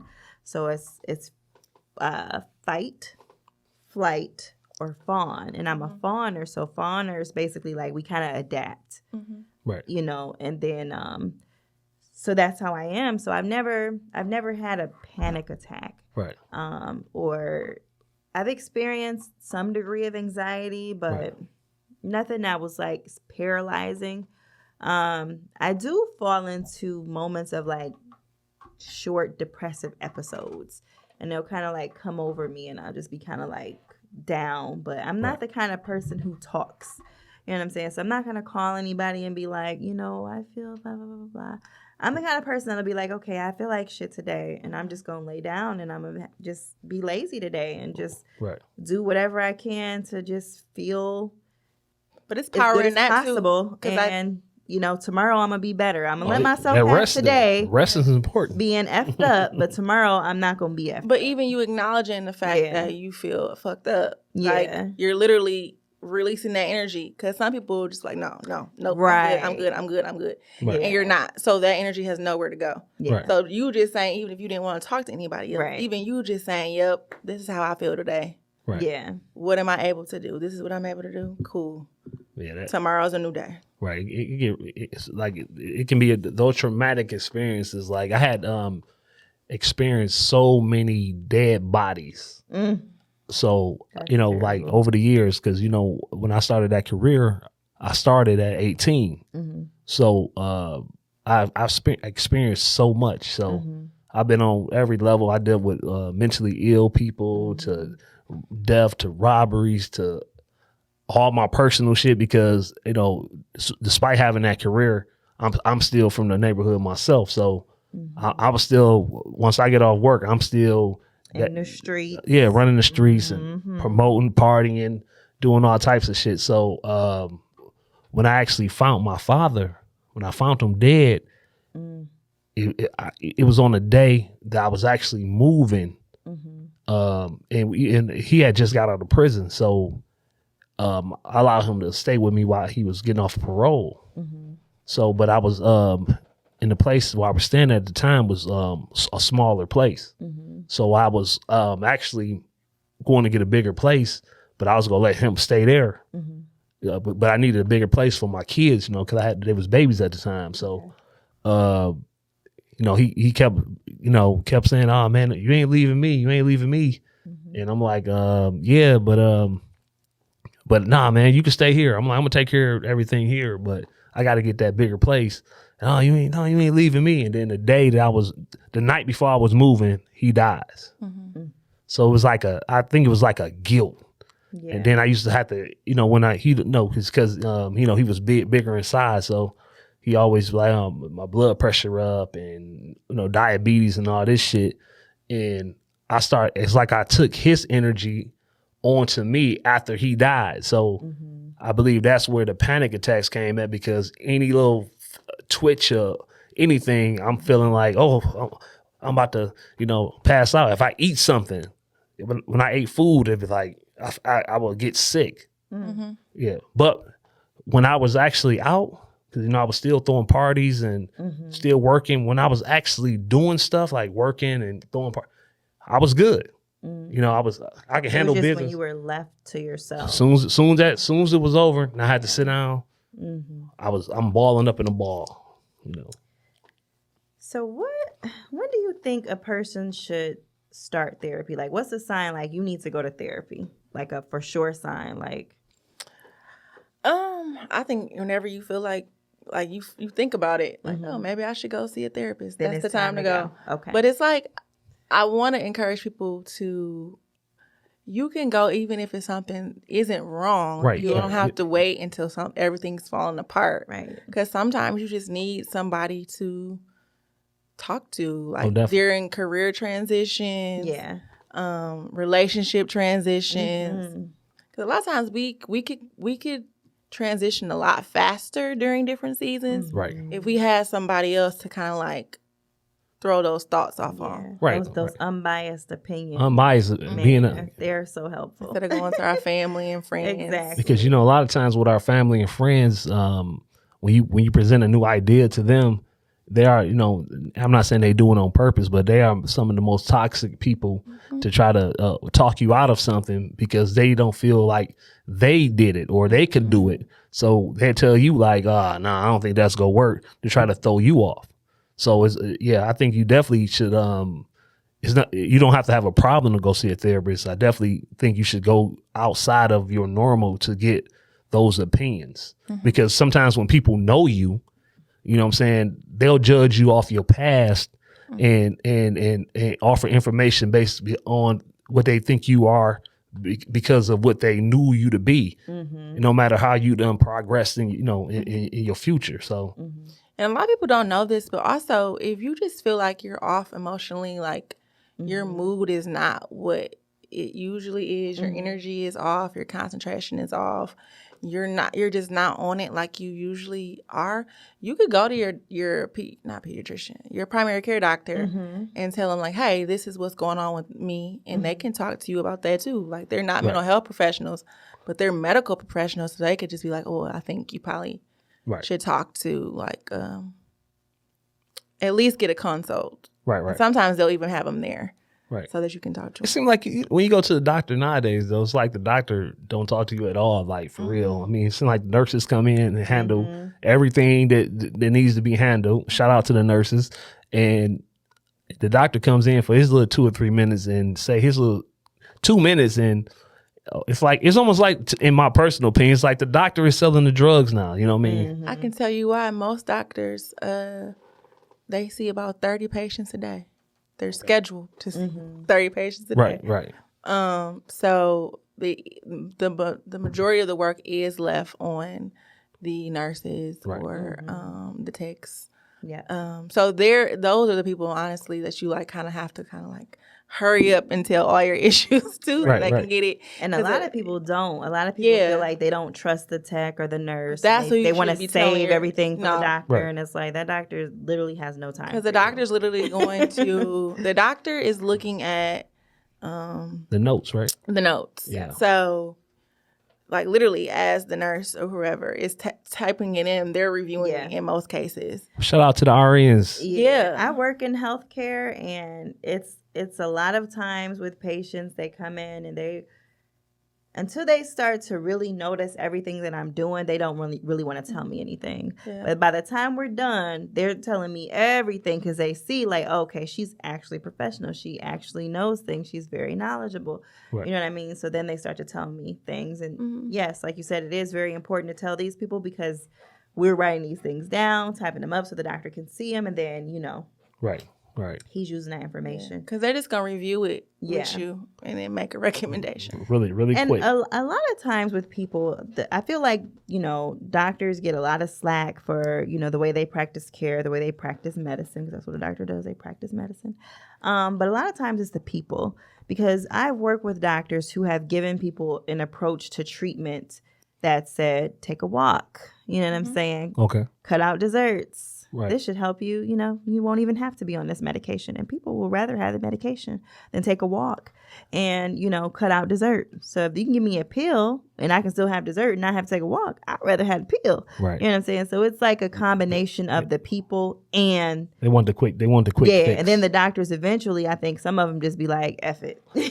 I worked with this psychiatrist and he was so cold-blooded. He was older. After a while, he relied heavily on social workers. Right. And after a while, if you didn't follow his recommendations, he would just be like flat out, okay, I'm not prescribing for you anymore. Come back to me when you do the things I told you to do. Right. Yeah. So I remember one of the doctors on the east side when I was younger, you used to go to him, and it just seemed like every time that you go to him, he just had a prescription, no matter what it was, just take this. Or take that, you know what I'm saying? And then when I learned when I was older, they call it a practice for a reason. Gotcha. How much is the word narcissist on your nerves as a mental health professional? It's on my nerves. Yeah. I feel like I see that word like 1,000 times a day. For some reason, more recently, I don't feel like I've been seeing it as much. But everybody thinks that everybody's a narcissist. So everybody's, suddenly a clinician and they can diagnose this. And I want to give them my student loans. Right. Well, but what gets on my nerve just as much as a narcissist? What's that? An empath. Because I'm going to tell you why. Empaths assume that they're good people because they're in touch with their feelings. Okay. Just because you're in touch with your feelings does not mean that you're a good person. And a lot of times, Okay. to me, I feel like they're rude and they're intrusive because they'll approach you about what they perceive that you feel, and you haven't even opened up to them in that way. Oh, you seem like something's off with you today, or, are you having a bad, you know what I mean? Like they just kind of project a lot to me, and I don't like that. And to me, that's very unnerving. Yeah, I'm actually tired of both of those words, girl. Honestly. Yes, because everybody's not an empath. Everybody's a narcissist. I think people have traits of both. Right. Like anybody. Yeah, traits of anything. Yeah. Right? Yeah. It's both two extremes. Exactly. Usually a true narcissist has zero empathy, and a person that's that's an empath, they're on 100. A real word? Because when I looked up the definition, the definition was kind of like, let me just see if I can find it. But you keep talking. I'm gonna look at this. So to me, I don't even use that word anymore. Although I do align with it. I just feel like I'm a sensitive person. Okay. But I feel like that word is so negative. Like a lot of people don't use it, but when I say sensitive, like I'm sensitive to how I'm feeling, and I'm sensitive to how people around me are feeling. Yeah. Okay. Now, how I use that is up to me because there's a lot of people that'll use that and will abuse it. Like, I know you're feeling bad. I know you're feeling bad today, so let me make you feel worse. So the definition of empath says, chiefly in science fiction, a person with the paranormal ability to apprehend the mental or emotional state of another individual. So basically, Professor X. That sounds like me. Hold on. What's that definition? It says, chiefly in science fiction, a person with the paranormal ability to apprehend the mental or emotional state of another individual. Oh, that's me. So let me just say, that. I identify with some of the characteristics of being an empath because I do pick up on energy, but I don't approach people with what I perceive their energy to be. That's intrusive. I'm not doing that. You know what I'm saying? If you come to me and you say things and, you kind of open up, I might say, I could sense that something was off, but I didn't want to, intrude. And then they may talk. But, whenever somebody claims to be an empath, I just know they're gonna get on my nerves. Yeah, I don't. So first of all, I really don't like titles and labels. Yeah, any of that. So especially once it hits mainstream. Yeah, I just try to not even use it altogether. Yeah, but I had a buddy who was a fucking narcissist, and I didn't know what the fucking term narcissist was until I say, I may look up some shit. I started typing in shit like, what's wrong with this motherfucker? Why does this motherfucker keep self-sabotaging all the shit that we got going on? And then once I read that definition and you start putting in symptoms like, paying attention to it, like this motherfucker, this motherfucker's a narcissist. Then I said it on the internet, and then all of a sudden, it seemed like a lot of people that was on my timeline. Narcissist. Yeah. But then you actually see the narcissist calling other people narcissists. You know what I mean? Isn't that a symptom of being a narcissist? Yeah, thinking people are narcissists? A narcissist is never going to admit to being a narcissist. So usually when people say, "Oh, I think I am," then you're probably not. That's what my therapist told me. right. So narcissist is never going to admit to being narcissistic ever. They don't think anything is wrong with them. Right.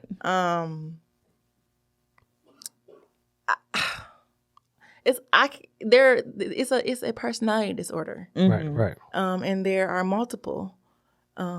We just latched on to this one because I think it impacts relationships more. So what's something that's equally to as a narcissist, like another title? Borderline personality disorder. Yeah. Okay. So usually narcissism, more men are diagnosed with narcissism. There are a lot of narcissistic women. There's the one that I'm not gonna bring up, but I think you guys talked about her. Oh, Jada. We know. Oh Lord. We don't have to go there. Did she file for divorce? I saw that hearing that, but I haven't heard it from a reputable Jada, source I defended you, and you filed for divorce. Protect black women. Lord. So you have You better. The main ones are narcissism, and that's just like a inflated sense of self, which could be a lot of people. Mm-hmm. But also it's because I found myself in a dating relationship with one, Mm-hmm. and it's, to me, a true narcissist is going to eventually find every way to knock you down, Right. to inflate their own ego. Okay. So you can never do anything right with a narcissist. Right. They're never going to, they're not going to compliment you on purpose, Right. because they want you to need them. They Right. want you to feel like the one that's less than all the time. Right. It felt like I almost like had the life sucked out of me. Right.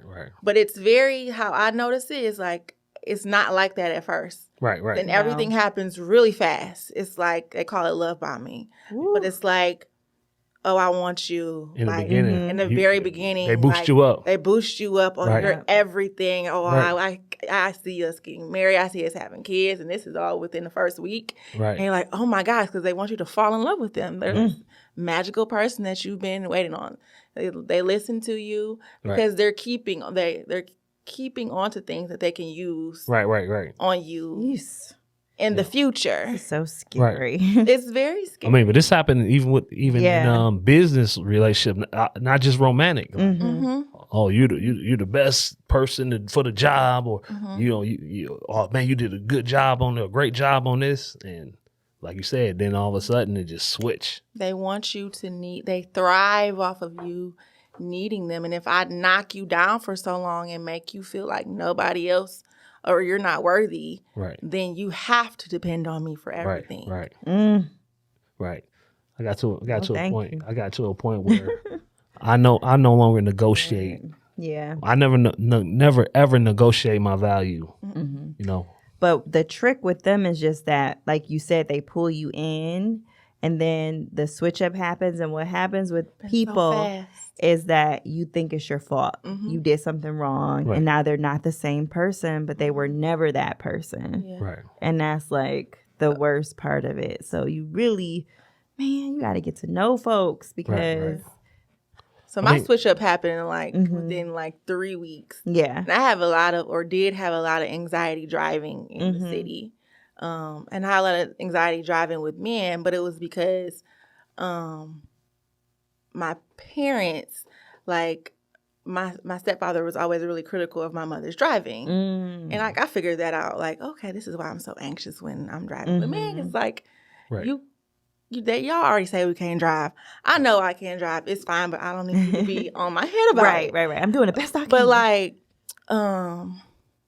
I was turning, I think, on the Rosa Park, taking an exit, and he thought I was turning into the one way to get back onto the freeway. Right. And then he just started yelling. Now, mind you, I'm driving, and he was like, "Oh my God, you're so stupid!" I'm like, "Wait, what?" Right. It just flipped, and I'm like, "Oh wait, Right. you're not well." Right. He literally snapped. Right. Mm. Because he putting his own insecurities and panics and fears on You'll you. never see me again. And I'm like, okay, you're right. Right. Oh my God. It's weird. Yeah. I know when I had that's them 2 years when I was going through anxiety, I couldn't even drive for shit. As far as out of town on the roads, I couldn't even drive.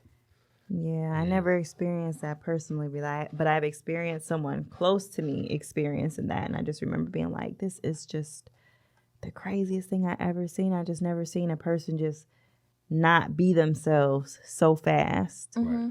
And then just the journey into getting back there. So I pose this question to you because I feel like we put a lot of emphasis on healing and being healed and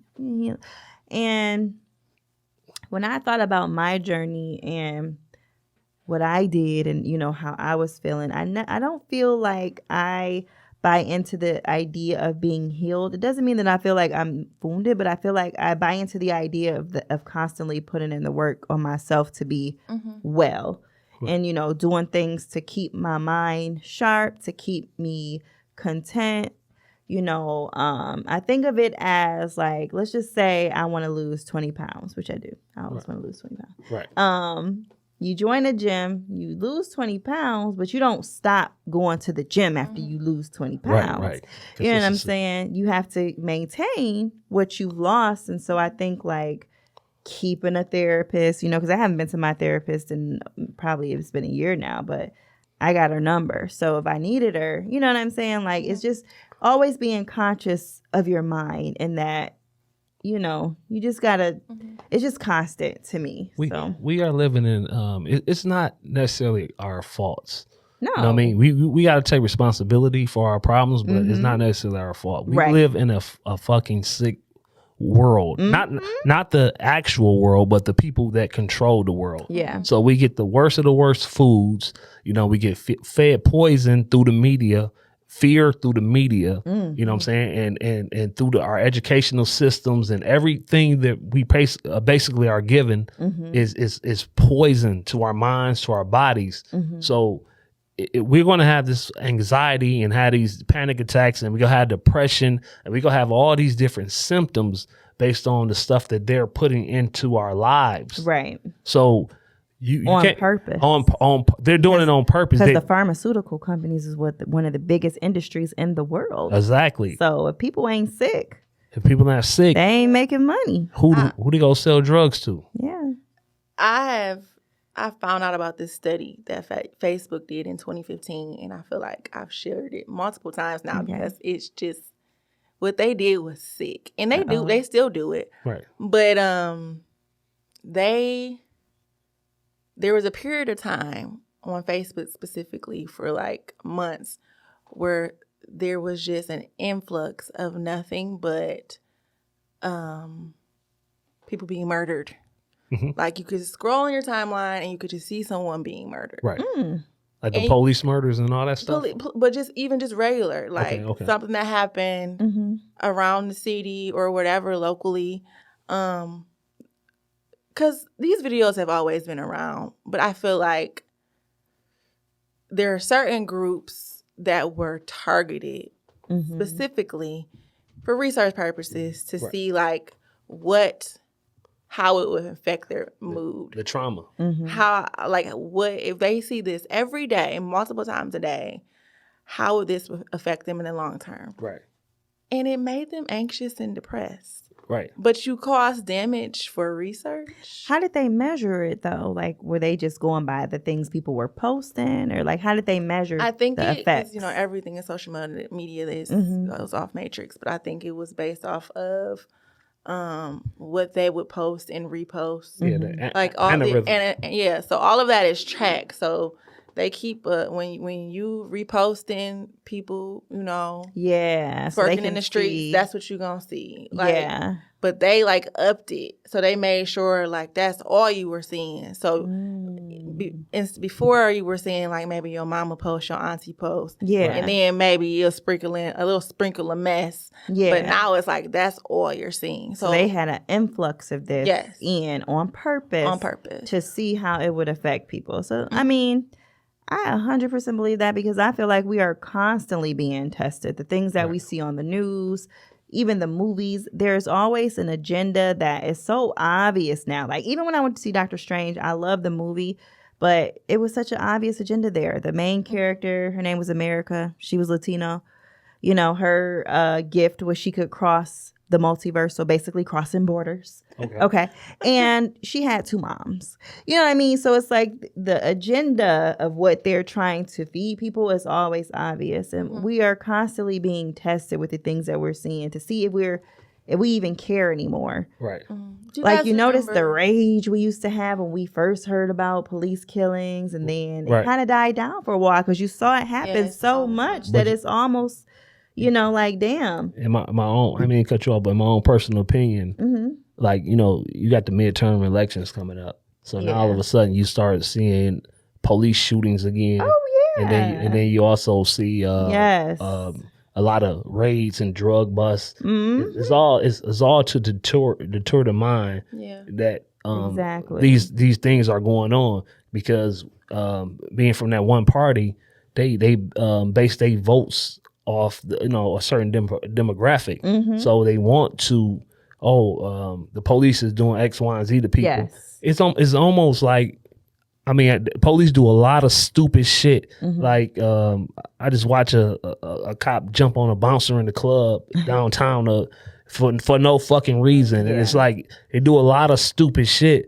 But why does it seem to happen so much right around this election? Oh, period? yeah. You know what? I was just telling someone today, I said, we're about to start seeing a lot more police shootings, a lot more, violence against Black people because, it's starting to be that time. And so if we don't feel, if our mental state isn't in a state of victimhood or that something's constantly being done to us, then that's what motivates us. We're so motivated emotionally, and they know how to trigger us. They know exactly what triggers us, and they continue to do it.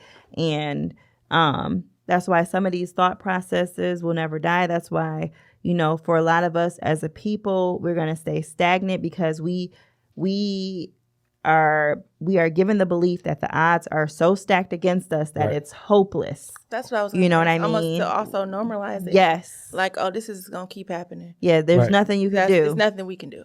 But if you vote for me, I'll what do they call it? What are they going to be? Defund the police? They're supposed to defund the fucking police. Yeah. And it's a fucking raid every fucking week, it seems like. Yeah. The police is in full fucking force. Yeah. You know what I mean? And so why would you even put that on the people to, you know what I'm saying? Why would you even put that on the people to make it seem like that was the biggest issue that we have? And we have way bigger issues than that. Gas, they said when Trump was in office, it was going to be the end of the world. Everything was fucked up. Yeah. When Trump was in office, shit was actually flowing well. Now that this guy is in office right now, it shit is terrible. Yeah. And it just continues to get worse. But we are at our time. Oh, shit. I know it doesn't go. Podcast time is like so much faster than normal time. So, yeah, we're just about at our time. We got like 8 minutes left. So do you have any closing thoughts about therapy, about any of these things we discussed tonight? I personally just want anybody that's out there that's going through any type of anxiety, panic attacks, don't be afraid to go to therapy. And if you don't want to go to therapy, make sure you start even going on YouTube and checking out different things about the energy and laws of attraction and see how your mindset controls the things that happens in your life. Even if you want to make money is nothing but energy. And if you got good energy, good energy attracts money. Money doesn't like bad energy. So just make sure you just take care of yourself the best way that you can, but it's all right to seek help. What about you? I strongly encourage therapy because I know the state of where we are in the mental health field. Therapists' caseloads are capped at this point. A lot of people aren't accepting new clients. They're raising the prices. So just like everything else. So seek help if you need it, but also look at what is triggering you. A lot of us maybe just don't need to drink every day like that because alcohol is a depressant and eventually it will. What about weed? Is that a depressant? It's a downer. Yeah. So I can't do anything with sativa because it will throw me into a panic attack. So it's about really doing your research and knowing what you're smoking, what you're putting into your body. Are you accepting clients? So I'm in complete transition right now with my company. I am in private practice, but because of the stress of the pandemic, I'm kind of trying to like scale down. So I eventually hope to do clinical supervision with people that are trying to become therapists. And then also I'm about to start working with women during the postpartum period because that's a whole nother topic for another day. Yeah. So women and men. Yeah. So that's what I'll be doing. I just saw a real battle between a couple after having a baby. So yeah, that's definitely a serious situation. Because everybody doesn't have postpartum depression, but everybody that has a baby goes through postpartum. So I think it just needs to be more conversation about that. Right. Because it's a lot that happens. Yeah. So Facts. I have had a baby. It was a long time ago. I can't even really remember what I felt like. But my cousin told me, she was like, I remember after you had Kalia, you just seemed like you were so down and depressed. I'm like, I probably was. like you just had a whole human that changed Yeah. your life. Right. Man, a whole ass human. whole and then human you're come out of there. responsible for this That you're human. responsible for. I don't know. I would. Yeah, it's a big thing. So I think my takeaway from this is the importance of having good friends, having therapists, of understanding that you're not a therapist. You know what I'm saying? And so, we can only Google so much before we decide to, get a professional perspective. Even if you don't remain or stay, I think it's a good thing to do, just so you kind of have an idea, of what it's like. And it might not open up everything, but it can open up enough to send you, on the path that you need to be on. But I do think it's important, especially for us.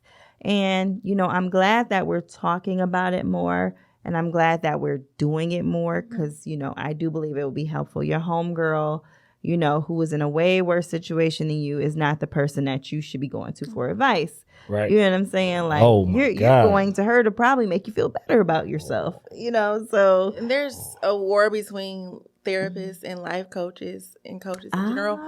I am of the belief that do whatever works for you. Yeah. Sometimes, you're not at the stage where you feel like you completely trust that therapy's going to work for you. Right. Maybe you're more aligned with a life coach. Just start somewhere. Y'all don't hear me say nothing else. Just start somewhere. I love that. And all the information that you received is that you feel is aligning to what you believe might not be the best information for you. You know what I'm saying? So if I say something to you that you don't agree with, you know what I'm saying, maybe you should look into that, or if anybody tell you some information that you might not agree with, maybe you should look into it and stop trying to go from person to person to person, and then the first person that aligns with what you're talking about, and all of a sudden, oh yeah, this is this is who I need to talk to, because you're not helping yourself that way. Now, you mentioned The Secret. Are you talking about the Rhonda? I can't think of her name. Rhonda Byrne. Bang. Yeah, The Secret. Have you ever read The Secret? I have The Secret at home. Right. And I was trying to read it, and what I remember about it is that it was very repetitious. Right. But then I understood, like, it's repetitious because it's trying to make you basically believe something. Right. And so it's like jamming this idea in your head. It's almost like meditative. But, you know what I'm saying? Because it's different people that's talking. So I mean, the laws of attraction is all works the same, but so everybody is kind of sharing their story. Yeah. So I watched it on a documentary. Got you. So I didn't get it out of the book. I got the book at home, but I got like it. I can see the cover. Yeah. Right. It's like a red. I'm very ADD, Yeah. so when something's like repetitious, I'm like, I can't No, read no, this no more. you got- This is said this but 10 times. that's the point, I though. get it now. That's the point. Even when you go to church, Right. the information is repetitious. Like when I got baptized back in the day, they made me say hallelujah, hallelujah, hallelujah, hallelujah, hallelujah, hallelujah. They made me say this 1,000 times. Right. But even in the Bible, they're telling the same stories, Right. just in different ways. Yeah. Because it's telling one big story. Yeah. So, yeah. Yeah, so I feel like when I learned about the laws of attraction and The Secret, and then what I knew about church, and basically in a certain way they were saying the same thing, but everything just had different names, different titles. Yeah, I got it at the top of my stack of books I have to read. Watch I told the myself, documentary. I don't do good with those either. You just don't want to. You just want to take a nap. See, this is what I'm talking about. You want to go home and take a damn nap. No, I want to go home and, I don't know, scroll the internet. But I have literally like a stack of books that I have been telling myself to read, and like I'm not buying no more books until I read these books. And I think I just enjoy buying books. I just bought 2 other books the other day. I buy audiobooks. Yeah, I can't. I don't. Can't. Yeah, I can't audio. I'm Do audio you audiobook? I can't. I'm not an Audible girl either. Yeah, I tried it. I was like, I look up and it'll be into like 3 new chapters. I'm like, I didn't even hear nothing. You gotta have the right voice for that. You know whose voice I like? Who should do audiobooks is Aisha Curry. I know that's random, Right. but I like her voice, so I think she should do audiobooks. I could listen to her do audiobooks. I mean, I like 50 Cent's his books when he do his audio. Yeah. Does he do his own audio? Yeah. He does his own, he Okay, does his own 50. audio. So 50 does his. So the He thing don't about be in there mumbling like he talking with his mouth together. oh no. You know 50 a real professional. So he when it comes to the money, he go make sure the shit right. You know what I'm saying? Okay. But yeah, his audio is really good and how he explains his stories. Mm-hmm. I like audio because I can listen to it while I'm going to sleep. Yeah. And like again, like I said, your subconscious mind picks up on things even if you're not your conscious mind even paying attention to it. So that's why I can hear a lot of information and be knowledgeable in different situations. Mm-hmm. And I could just start talking to a random person, and then it just clicks, and I'm talking about shit. Then I'm like, damn, I don't even know where the fuck that came I from. think I could listen to tell a story. Mm-hmm. Maybe Juvenile. Oh my Oh God. no, hell no. Not Mr. Vax that thing up. Plies. Maybe I could listen to him. Lord, if you can understand him. Plies. Oh, you like Plies? He got a good strong I'm trying to think voice. of, like people that talk and I actually like pay attention to what Plies. Bit. Right. What you mean, bit? Exactly. Yeah, I like Plies. Shout out to Plies. I like Plies. He talking shit. Real entertaining. You know what I'm saying? I like Plies. I think Snoop Dogg could do audio Snoop book. Dogg could do an audio Because it'd book. be smooth and it'd be like relaxing. Samuel L. Jackson. I could do. Samuel. Yelling? On the audio? What the yelling? On the audio book? Yeah, I could listen to him. God. Samuel? I Shit. go to sleep watching First 48 Oh my goodness. or Snapped or like Missing. I don't think I've ever seen an episode It of First lulls 48 me right to sleep. or Snapped or any of that. No, I ain't watching none of that, man. I ain't putting none of that in my system. Shit. Oh my God. I done seen so much trauma, so many bodies. All right. So thank you all for joining us. It is that deep. I feel like we had a dope episode, and happy Mental Health Awareness Month. See a therapist or find you one. Peace.